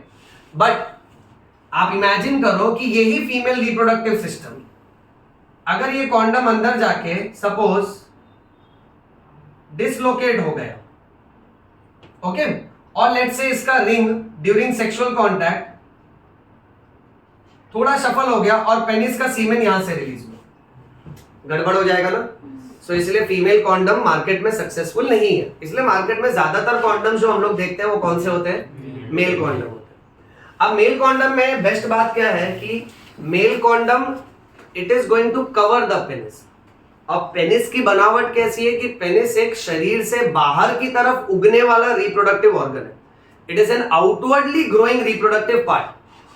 That is the reason why कैसा है कि अगर एक मेल अपने पेनिस को कॉन्डम से कवर करता है, सो let's say suppose for example this is the penis and this is covered by this condom, और फिर अगर वो वजाइना को पेनिट्रेट करता है तो सारा का सारा सीमेन किसके अंदर रिलीज होगा? कॉन्डम के अंदर. और फिर सेक्सुअल एक्टिविटी के बाद में इस कॉन्डम को सेफली डिस्पोज किया जाता है. ये कॉन्डम के बेस में the male has to tie a knot and then put it into a paper bag and he has to dispose it safely. अब बात ऐसी है कि जब भी हम लोग कॉन्डम से रिलेटेड बात करते हैं, सो कहीं ना कहीं थोड़ा सा there comes a sense of maybe थोड़ा सा शर्म और मे बी थोड़ा सा हिचकिचाहट. But as young citizens, as young childrens, you all should know that कि this is a part of the syllabus. That is why NCERT has mentioned it. There is nothing bad, vulgar about it. Okay, this is also based on awareness, knowledge only कि condom is good because it prevents pregnancy. इसके साथ साथ condom will prevent sexually transmitted disease. इसको हम लोग sexually transmitted infection भी बोल सकते हैं. अब सोचो, suppose for example let's say अगर एक मेल का एक फीमेल के साथ सेक्सुअल कांटेक्ट होने वाला है, ये लोग दोनों एक दूसरे को जानते नहीं बट ऐसे ही कैजुअल सेक्सुअल कांटेक्ट है. ये लोग एक पार्टी में मिले, डिसाइड किए कि सेक्सुअल कांटेक्ट करते हैं, फिर कल तू तेरे रास्ते में मेरे रास्ते. ठीक है। अब ये जो रिश्ता है ना, जहां पे ना जान ना पहचान और इनका सेक्सुअल कांटेक्ट, मैं तेरा मेहमान नहीं है, चुप रहो। अब यहां इनका सेक्सुअल कांटेक्ट हो रहा है। Suppose for example let's say, पता है ऐसे टाइम पे people those who are so open for sexual contact, so it is but obvious कि they might have some other sexual partners also। जितना frankly वो आपके साथ sexual contact को लेकर open है, उतना ही वो past में किसी और के साथ रहे होंगे। तो आपको उनका sexual history, past history तो नहीं मालूम है।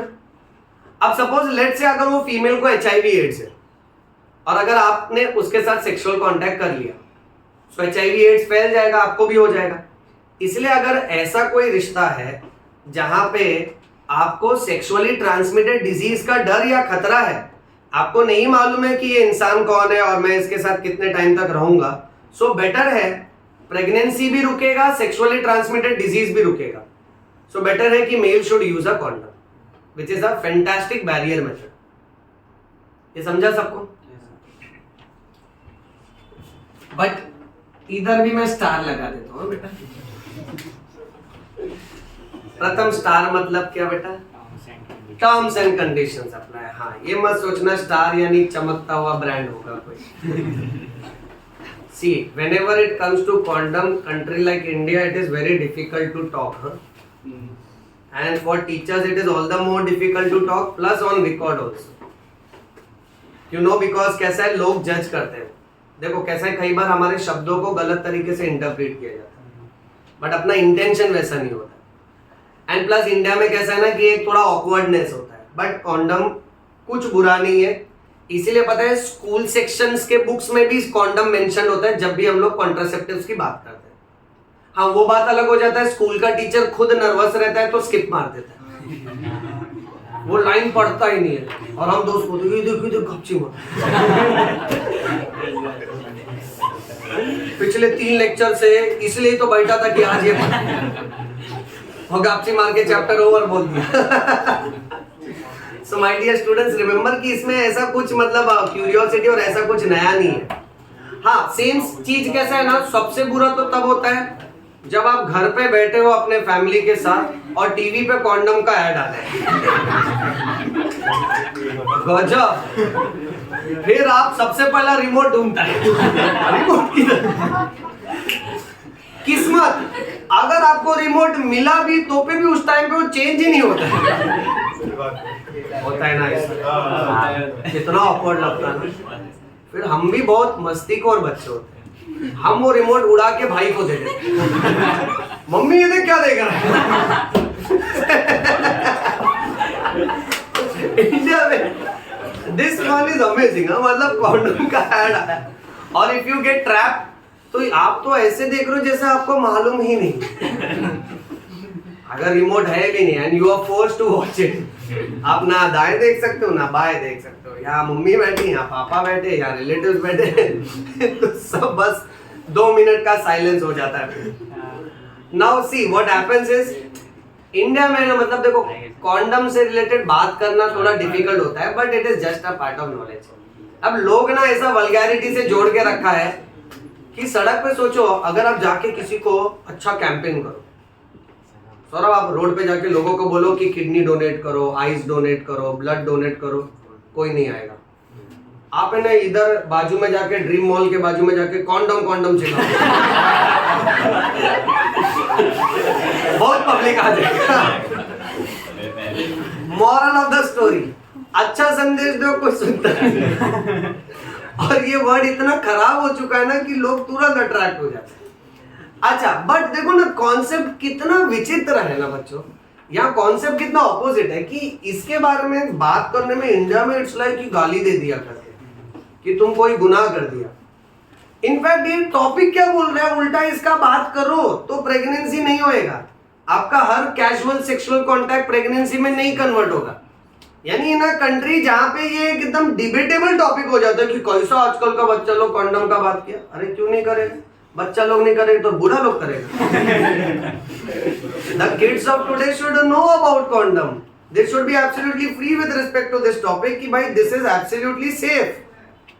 कॉन्डम का बात नहीं करना प्लस आबादी का स्टैटिस्टिक्स देखे तो हम नंबर 1 पर हैं और माथा पटक रहे कि हाई पॉपुलेशन बढ़ रहा है। अरे तो लोगों को बोलने दो ना उस बारे में, लोगों को उससे रिलेटेड नॉलेज जानने दो। So there is nothing bad about it.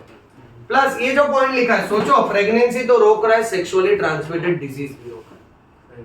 Now individuals who are having multiple sexual partners, suppose for example Sumit नाम का इंसान 10 शादी करता है, सपोज फॉर एग्जांपल बेटा, लेट्स अब उसने 10 शादी किया, हाँ ओके, 10 शादी उसने मंदिर में किया। सो पहली बात लीगली ये रॉन्ग है, आप एक से ज्यादा शादी नहीं कर सकते, ओके, एज पर Hindu religion. So now what happens is, suppose for example Sumit क्या करता है, हर नेक्स्ट वाली वाइफ को बोलता ही नहीं वो शादीशुदा है। So it's a case of fraud suppose. अब उसकी जो 10वीं शादी हुई है ना, उस औरत का ऑलरेडी 10 शादी हो चुकी है। स्टैटिस्टिक देखे, नेले पे नेला। Okay, now my dear students, ये तो मैं सब काल्पनिक एग्जांपल दे रहा हूं, बट आप लोग एक बात समझो, हर वो इंसान जो मल्टीपल सेक्सुअल पार्टनर्स रखता है ना, ओके, ये सोच के कि मतलब अच्छा है हम लोग मल्टीपल टाइम्स सेक्स कर सकते हैं, सेक्सुअल कांटेक्ट कर सकते हैं, ये सबसे बुरा होता है, मालूम है। बहुत सारे लोगों के साथ सेक्सुअल कांटेक्ट करना is very risky, rather than एक मैरिड पार्टनर के साथ मल्टीपल टाइम्स आप सेक्सुअल कांटेक्ट करो, that is safe. Health wise से बहुत खराब होता है। इसीलिए देखो ये जो इंडस्ट्री है ना बच्चों, कमर्शियल सेक्स वर्कर्स का, पता है इसके चक्कर में बहुत गड़बड़ होता है। अच्छा इंडिया में ये सब कानून बहुत स्ट्रिक्ट है कि अल्टीमेटली क्या है कि गर्ल चाइल्ड को किडनैप करते हैं, फिर ह्यूमन ट्रैफिकिंग करके उसको दूसरे किसी स्टेट में भेजते हैं और वहां बेच देते हैं, और फिर उससे अल्टीमेटली क्या है उसको कमर्शियल सेक्स वर्कर बना देते हैं। अब होता कैसे मालूम है कि अगर कोई एक इंसान कमर्शियल सेक्स वर्कर के साथ सेक्सुअल कांटेक्ट करता है, ध्यान से सुनना, बिना कॉन्डम के, तो कमर्शियल सेक्स वर्कर खुद ही बहुत सारे लोगों के साथ सेक्सुअल कांटेक्ट कर रही है, because ultimately out of sex she gets money, no doubt she is forced into it, and I must tell you that on a very strict sentimental note, these people they go through a very bad phase of life, okay? So अब क्या होता है ना कि ऐसे मामले में जो लोग मल्टीपल सेक्सुअल पार्टनर्स के साथ इन्वॉल्व है, बहुत बुरा रिस्क होता है, क्योंकि अगर किसी एक को भी HIV एड्स होगा ना तो बाकी सबको फैलता है। एक रियल स्टोरी है, नाम वगैरह नहीं आइडेंटिफाई करवाऊंगा, बट तुम्हारे साथ शेयर करता हूं। सोचो एक लेडी पेशेंट एडमिट होती है हॉस्पिटल में किसी तकलीफ की वजह से, रूटीन टेस्ट के दौरान पता चलता है इनको एड्स है। बेचारी न्यूली मैरिड है, तो अब उसको एड्स है तो उसके फैमिली मेंबर यानी उसके हस्बैंड का तो चेकअप करना ही पड़ेगा ना, सो दैट एटलीस्ट पता तो चले किसको क्या है, और फिर उस हिसाब से उनको एडवाइस करें।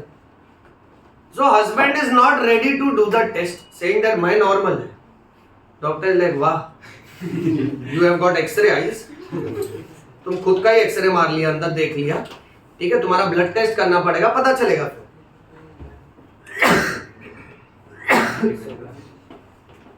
अब ये ना टेस्ट नहीं करवा, तो पॉइंट ऐसा है कि बाद में पता चलता है इनको भी HIV है। अब ना एक ऑब्जर्वेशन ऐसा था कि वो जो वाइफ थी ना, उनके हाव भाव बात करने के तरीके से प्रोबेबली पूरे हॉस्पिटल स्टाफ को एक लग रहा था कि बहुत इनोसेंट है सर, बहुत सीधी सादी, इसको कैसा HIV एड्स आया। हस्बैंड स्टार्टिंग में ये एटीट्यूड में था, हस्बैंड उसके घर वाले मतलब लड़की की सास ससुर आए, हम तो नॉर्मल है, इसी में कुछ दोष है, वो ब्लेम गेम चालू हो गया। बाद में पता चला हस्बैंड को HIV एड्स है। फिर ऑन इवैल्यूएशन ये पता चलता है कि हस्बैंड का ऑलरेडी एक सेक्सुअल अफेयर है, एक्स्ट्रा मैरिटल सेक्सुअल अफेयर।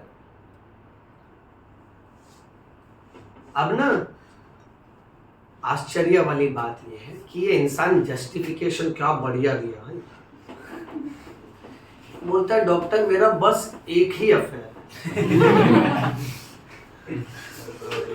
मस्त, प्लस कॉमा डाल के रीजन आगे देता, लोगों के तो 10-10 होते हैं। Now listen to this story very clearly. अब ना उसको जिस हिसाब से समझाया गया बहुत मजा आया। अब उनको सीनियर काउंसलर ने बोला देखो आपको लग रहा है आपका सिर्फ एक ही अफेयर है, जिस लेडी के साथ है उसने बताया वो लेडी भी ऑलरेडी शादीशुदा थी। अब डॉक्टर उनको समझाते हैं कि आपका जिससे अफेयर है, ठीक है, आपको लग रहा है बस एक ही जन के साथ अफेयर है, लोगों के तो 10-10 होते हैं। सपोज फॉर एग्जांपल जिसके साथ अफेयर है वो लेडी भी लेट्स से वो भी थोड़ी सिंपल है, हालांकि सिंपल नहीं बोलना चाहिए क्योंकि उसका आपके साथ अफेयर है तो वो भी थोड़ी कॉम्प्लेक्स ही है। बट मान लेते हैं सपोज वो लेडी तो शादीशुदा है ना, तो उसका तो अपने हस्बैंड से भी सेक्सुअल कांटेक्ट हो रहा है। अब मान लेते हैं उसका हस्बैंड तेरे जैसा है, उसका भी बस एक ही अफेयर है, और उनमें से किसी का बस और एक ही अफेयर है। ऐसे बस बस करके बस स्टैंड हो जाएगा, 10 बस खड़ी हो जाएगी ना। तो तुम जो वाक्य बोल रहे हो डॉक्टर मेरा तो बस एक ही अफेयर है, लोगों के 10-10 हो, तो एक से ही 10 बन जाता है, क्योंकि वो एक चेन बनने लगती है। इसीलिए सेक्सुअलिटी के मामले में आपका सेक्सुअल कांटेक्ट सिर्फ आपके मैरिड पार्टनर के साथ होना चाहिए, क्योंकि बॉडी के अंदर के जर्म्स किसका लिक्विड किसके कांटेक्ट में आता है ये बहुत बैड होता है बच्चों। और यहाँ पर नॉलेज ये कहता है कि अगर आप पेनिट्रेटिव सेक्स प्रैक्टिस भी कर रहे हो तो at least make use of condom, क्योंकि 2 फायदा होगा, आपको वो सेक्सुअली ट्रांसमिटेड डिजीज से बचाएगा और अनवांटेड प्रेगनेंसी से बचाएगा। एम आई क्लियर बेटा? समझा अच्छे से? अच्छा, स्टार पे आते हैं। ऐसा होना तो नहीं चाहिए, बट सपोज सेक्सुअल कांटेक्ट के टाइम लेट अस से अमन नाम का एक इंसान अमेज़न से कॉन्डम ऑर्डर करता है। अमेज़न से ना, सीधी बात है ना, अभी क्या प्राइवेसी नाम का भी चीज होता है ना, तो डायरेक्ट आएगा ना घर तक। अब ये पड़ोस के मेडिकल में ले जाएगा, अंकल बोलेगा ए तू तो फलाने का बेटा है ना वो टेंशन में आ जाएगा, पापा को बता देगा वो ये कॉन्डम खरीदने क्यों आया, राइट? हाँ, तो अमेज़न से ऑर्डर करा। ध्यान से सुनना सब लोग। अब अमन पूरे दिन अपने मोबाइल को ताकते रहता है, बोलते कब डिलीवरी होएगा, कब डिलीवरी। ए डिलीवरी यानी वो हाँ, तो अभी मान लेते हैं कॉन्डम आ जाता है, ठीक है। अब कॉन्डम आ जाता है जब उसका यूज किया जाता है। अब ड्यूरिंग सेक्सुअल कॉन्टैक्ट, अब अमेज़न पे पता है प्राइस लिस्ट दिखाते हैं, ये सबसे सस्ता वाला ऑर्डर करता है।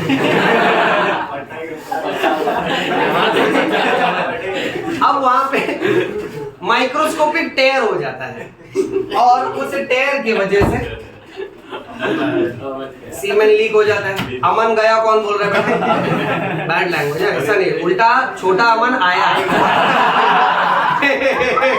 समझा करो, अमन गया बोल रहे, उल्टा एक मेंबर आने वाला है। अच्छा, सो ये किस्से बहुत बुरे होते हैं। अक्सर ऐसा होता नहीं, बट मैं स्टार डाल देता हूँ क्योंकि एक्सेप्शन हर जगह होते हैं।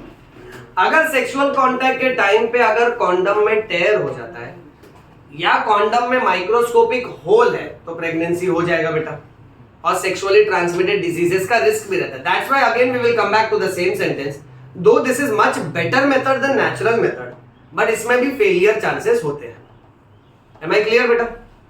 अच्छा, अब नेक्स्ट ये देखो, डायाफ्राम, सर्वाइकल कैप और वॉल्ट, ये भी ना बच्चों कहीं ना कहीं, अमन बाद में डिस्कस कर, रुक जा बेटा 2 मिनट। अमन बोल रहा अब क्या करने का, ऑर्डर वापस कर दूं बाद में डिस्कस कर, रुक जा जरा। अच्छा, ये डायाफ्राम सर्वाइकल कैप बच्चों माइंड में इमेजिन करो कि ये ऐसे शेप का होता है और ये सिर्फ और सिर्फ किसका बना है? रबर। एक कॉन्डम में कौन से 2 मटेरियल थे? लेटेक्स और रबर। और ये किसका बना है? सिर्फ रबर। देखो अलग अलग शेप आते हैं, थोड़ा बहुत अलग रहता है, बेसिकली ऐसा ट्रायंगुलर होता है। इसको डायाफ्राम, सर्वाइकल कैप और वॉल्ट बोलते हैं। थोड़े बहुत शेप अलग अलग होंगे, मटेरियल थिकनेस थोड़ा अलग होगा। आइडिया क्या मालूम है? इसको वजाइना में यहां इंसर्ट किया जाता है बच्चों, सर्विक्स वाले एरिया में, यहां ऊपर। अब सो दैट बच्चों इमेजिन करो कि अगर पेनिस वजाइना तक यहां पेनिट्रेट करता है और अगर सीमेन रिलीज करता है तो सीमेन इसके अंदर कलेक्ट हो जाएगा, ठीक है। एक तरह से ये फीमेल कॉन्डम जैसे ही है, बट फीमेल कॉन्डम से छोटा और कॉम्पैक्ट है। कॉन्डम जो है ये डिस्पोजेबल होते हैं, डिस्पोजेबल यानी यूज करने के बाद आपको इसको फेंक देना है। बट इसमें के जो है ना डायफ्राम, सर्वाइकल कैप और वॉल्ट, इसमें से कुछ कुछ मटेरियल ऐसे आते हैं जिसको रिमूव करने के बाद हॉट वाटर से क्लीन करने के बाद रीयूज भी किया जा सकता है। जैसे फीमेल्स में हमने सैनिटरी पैड्स के बारे में पढ़ा था, सैनिटरी पैड्स और सैनिटरी नैपकिन जो होती हैं वो सब डिस्पोजेबल होती है। अच्छा, अब उसमें एक मेंस्ट्रुअल कप आता है। मेंस्ट्रुअल कप ऐसा है ना जिसको अंदर प्लेस किया जाता है, उसमें ब्लड आता है, उसको धीरे से खींचना होता है, ब्लड फेंक देना होता है, उसको क्लीन करके उसको वापस से रीयूज कर सकते हैं। सो इसलिए छोटे छोटे पॉइंट्स याद रखना क्योंकि ये सब एमसीक्यू में भी आते हैं, एनसीईआरटी में सारे छोटे छोटे वर्ड्स मेंशन्ड है बेटा। Okay, so diaphragm, cervical cap and vault, please remember this is only and only for whom? Females. ये डिवाइसेस मेल्स के लिए नहीं है बच्चों। अच्छा, अब अगला मैं जो पढ़ाऊंगा ना, यहां थोड़ा सा और डिटेल में लिखता हूं। इसे बेटा आईयूडी बोलते हैं। कई बार सिर्फ इसी पे शॉर्ट नोट आता है। मस्त आंसर है और अच्छा कॉन्सेप्ट है, ध्यान देना सब लोग। फुल फॉर्म है इंट्रा यूटेराइन डिवाइस। एक कई बार ना इसको आईयूसीडी भी बोलते हैं, इंट्रा यूटेराइन कॉन्ट्रासेप्टिव डिवाइस। सब लोग आईयूसीडी का फुल फॉर्म बोलो ना, क्या लिखा है? Intra uterine contraceptive device. Intra uterine, intra uterine यानी यूटरस के अंदर, ओके। और कॉन्ट्रासेप्टिव यानी प्रेगनेंसी को रोकने वाला। सो ये यूटरस के अंदर रखने वाला डिवाइस का नाम है, इसको बोलते हैं इंट्रा यूटेराइन कॉन्ट्रासेप्टिव डिवाइस। इसमें ना एक वाला बहुत फेमस है, ये एक कॉन्सेप्ट सुन लो फिर तुम कॉलेज को चले जाओ, ठीक है? बाद में आगे छोटा और पार्ट है बट वो तुम वीडियो रिकॉर्डिंग में देख लेना। There is a device which is called as copper T। चलिए यहां देखिए,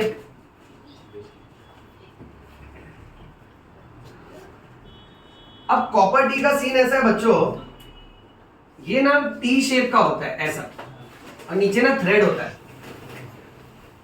इसको जो गायनेकोलॉजिस्ट डॉक्टर्स होते हैं ना, उनके क्लिनिक में जब आप विजिट करोगे तो उनके क्लिनिक में ही इसको बॉडी में प्लेस किया जा सकता है। गायनेकोलॉजिस्ट डॉक्टर क्या करता है, फीमेल पेशेंट को लाई डाउन करवाता है, लेग्स वाइड ओपन, और तरह तरह के जेल और स्प्रे की मदद से पहले वजाइना के अंदर के पार्ट को थोड़ा मॉइस्ट कर लेता है, और फिर ये कॉपर टी को इंसर्ट किया जाता है। किस लेवल तक इंसर्ट करेगा मालूम बेटा? यहां तक।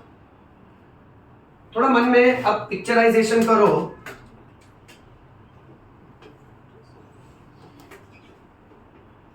देखो, अगर मान लेते हैं फीमेल को कॉपर टी, ये एक्चुअली में ना इतना ही होता है बेटा, 5 सेंटीमीटर का होता है लगभग, इतना छोटा सा ही होता है। इसको वजाइना से इंसर्ट करते हैं, ये अंदर वहां जाके अटक जाता है बराबर। अब अगर इनका हस्बैंड सेक्सुअल कांटेक्ट करता है, पेनिस यहां से एंटर करता है और स्पर्म रिलीज किया बेटा, ओवरी से ओवम आएगा बेटा। अब मुझे एक बात बताओ, ओवम और स्पर्म के बीच में तो ये बैरियर बन गया ना, एक रोधक रुकावट बन गया बेटा, जिसकी वजह से स्पर्म और ओवम फिजिकली नहीं मिक्स हो पा रहे। इसकी बेस्ट बात ये होती है कि अगर कोई फीमेल कॉपर टी प्लेस कर लेती है बॉडी के अंदर, तो उस फीमेल को फिर 5 साल तक का प्रोटेक्शन मिलता है। यानी ये उन कपल्स के लिए तो सबसे बेस्ट है। इनफैक्ट यहां मैं ये भी लिख दूं, एनसीईआरटी ने बहुत इंपॉर्टेंट लाइन में लिखा है, ये भारत में यूज किया जाने वाला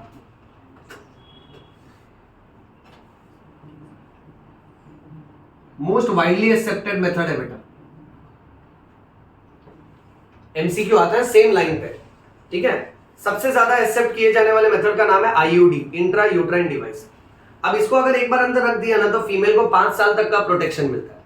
यानी अगर सोचो ना, अगर किसी का शादी हुआ है, उसने ये प्लान किया कि मुझे 3 साल तक बच्चे नहीं पैदा करने, 4 साल तक बच्चे नहीं पैदा करने, पहले लाइफ में थोड़ा कमा लेते हैं और सेटल हो जाते हैं, तो अगर ये लोग रोज सेक्सुअल कांटेक्ट करेंगे तो कभी ना कभी तो बच्चा हो जाएगा ना, प्रेगनेंसी हो जाएगा। इसीलिए लंबे समय का अगर प्रोटेक्शन चाहिए ना, तो सबसे बेस्ट होता है कॉपर टी। डॉक्टर के पास जाके ये कॉपर टी प्लेस करना होता है, कोई सर्जरी नहीं है, ये सिर्फ प्लेस करना होता है, वजाइना से इंसर्ट किया जाता है। डॉक्टर उसको बहुत जेंटली तरह तरह के जेल की मदद से वो पुश इन करेगा उसको। अब फीमेल को इस बात का ध्यान रखना है, इसका थ्रेड हमेशा वजाइना से बाहर लटक रहा होता है। सो वजाइना पे जो हेयर है ना, वही हेयर की तरह ये थ्रेड फिर एक हिस्सा हो जाता है बॉडी का। अब बाहर की तरफ थ्रेड फील हो रहा है, यानी कॉपर टी अपने जगह पर है। क्योंकि इसका एक बुरा पॉइंट ये है, अगर ये फीमेल मान लेते हैं कभी गिर गई या पेट में झटका लगा या मार लगा, तो कॉपर टी ना कभी कभी यहां से पेनिट्रेट करके ऊपर को शिफ्ट होता है और फिर पेट दुखता है और बहुत ज्यादा ब्लीडिंग होना चालू हो जाता है। नॉर्मली अगर फीमेल कॉपर टी प्लेस करती है अपने अंदर तो नॉर्मली उसको ब्लीडिंग नहीं होता है, बट अगर कॉपर टी प्लेस करने के बाद बहुत ज्यादा ब्लीडिंग हुआ तो वो कॉपर टी का कॉम्प्लिकेशन हो सकता है, तो जाके डॉक्टर को दिखाने का वापस से। लास्ट, कॉपर टी अगर एक बार प्लेस किया ना तो फीमेल को पीरियड्स आता है, बट उस पीरियड्स में ओवम नहीं होगा। सोचो कैसे? ओवम तो उधर ही अटक जाएगा ना। हाँ, तो ओवम इधर ही डीजेनरेट होगा, बाकी सारे के सारे पार्ट निकलते हैं बेटा बाहर। ओके, रिमेंबर कॉपर टी कितने साल के लिए प्रोटेक्शन देता है? 5 years।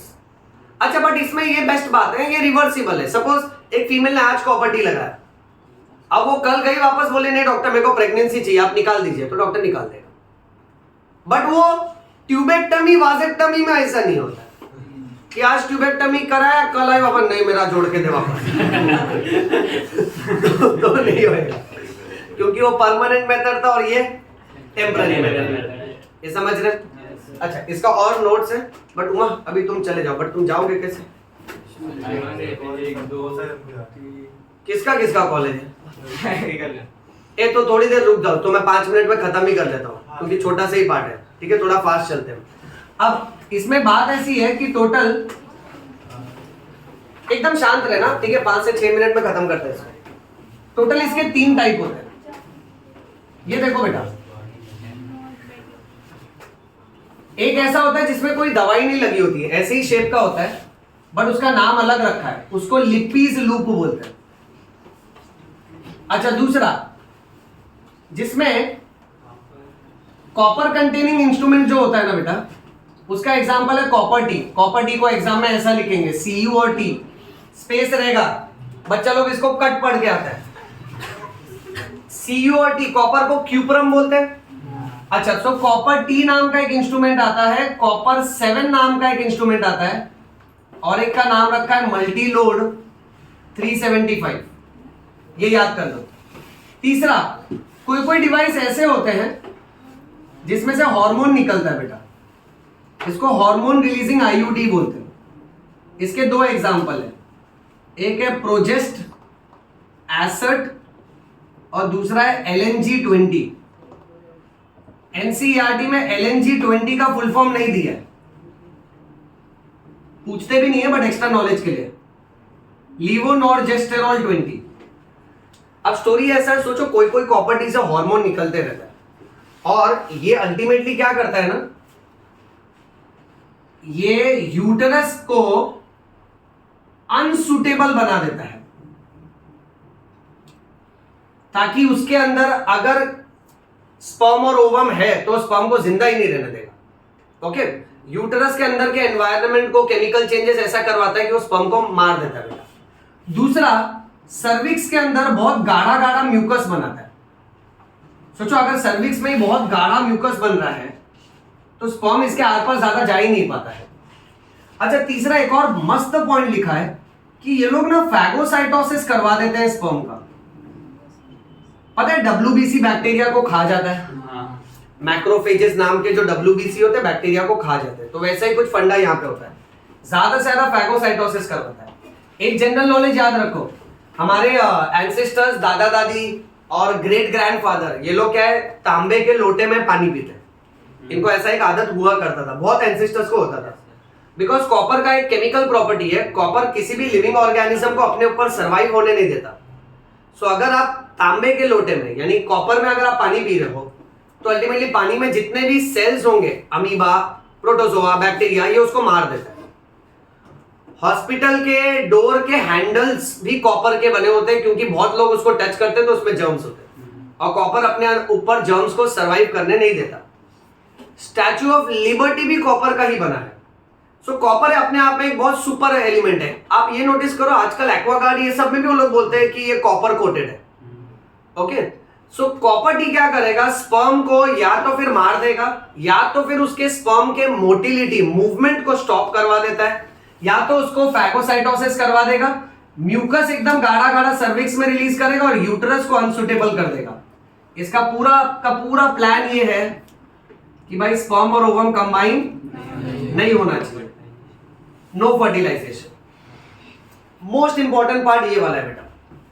अच्छा, then the next title that we have is pills. इसको शॉर्ट में बोलते हैं ओसीपी, ओरल कॉन्ट्रासेप्टिव पिल्स।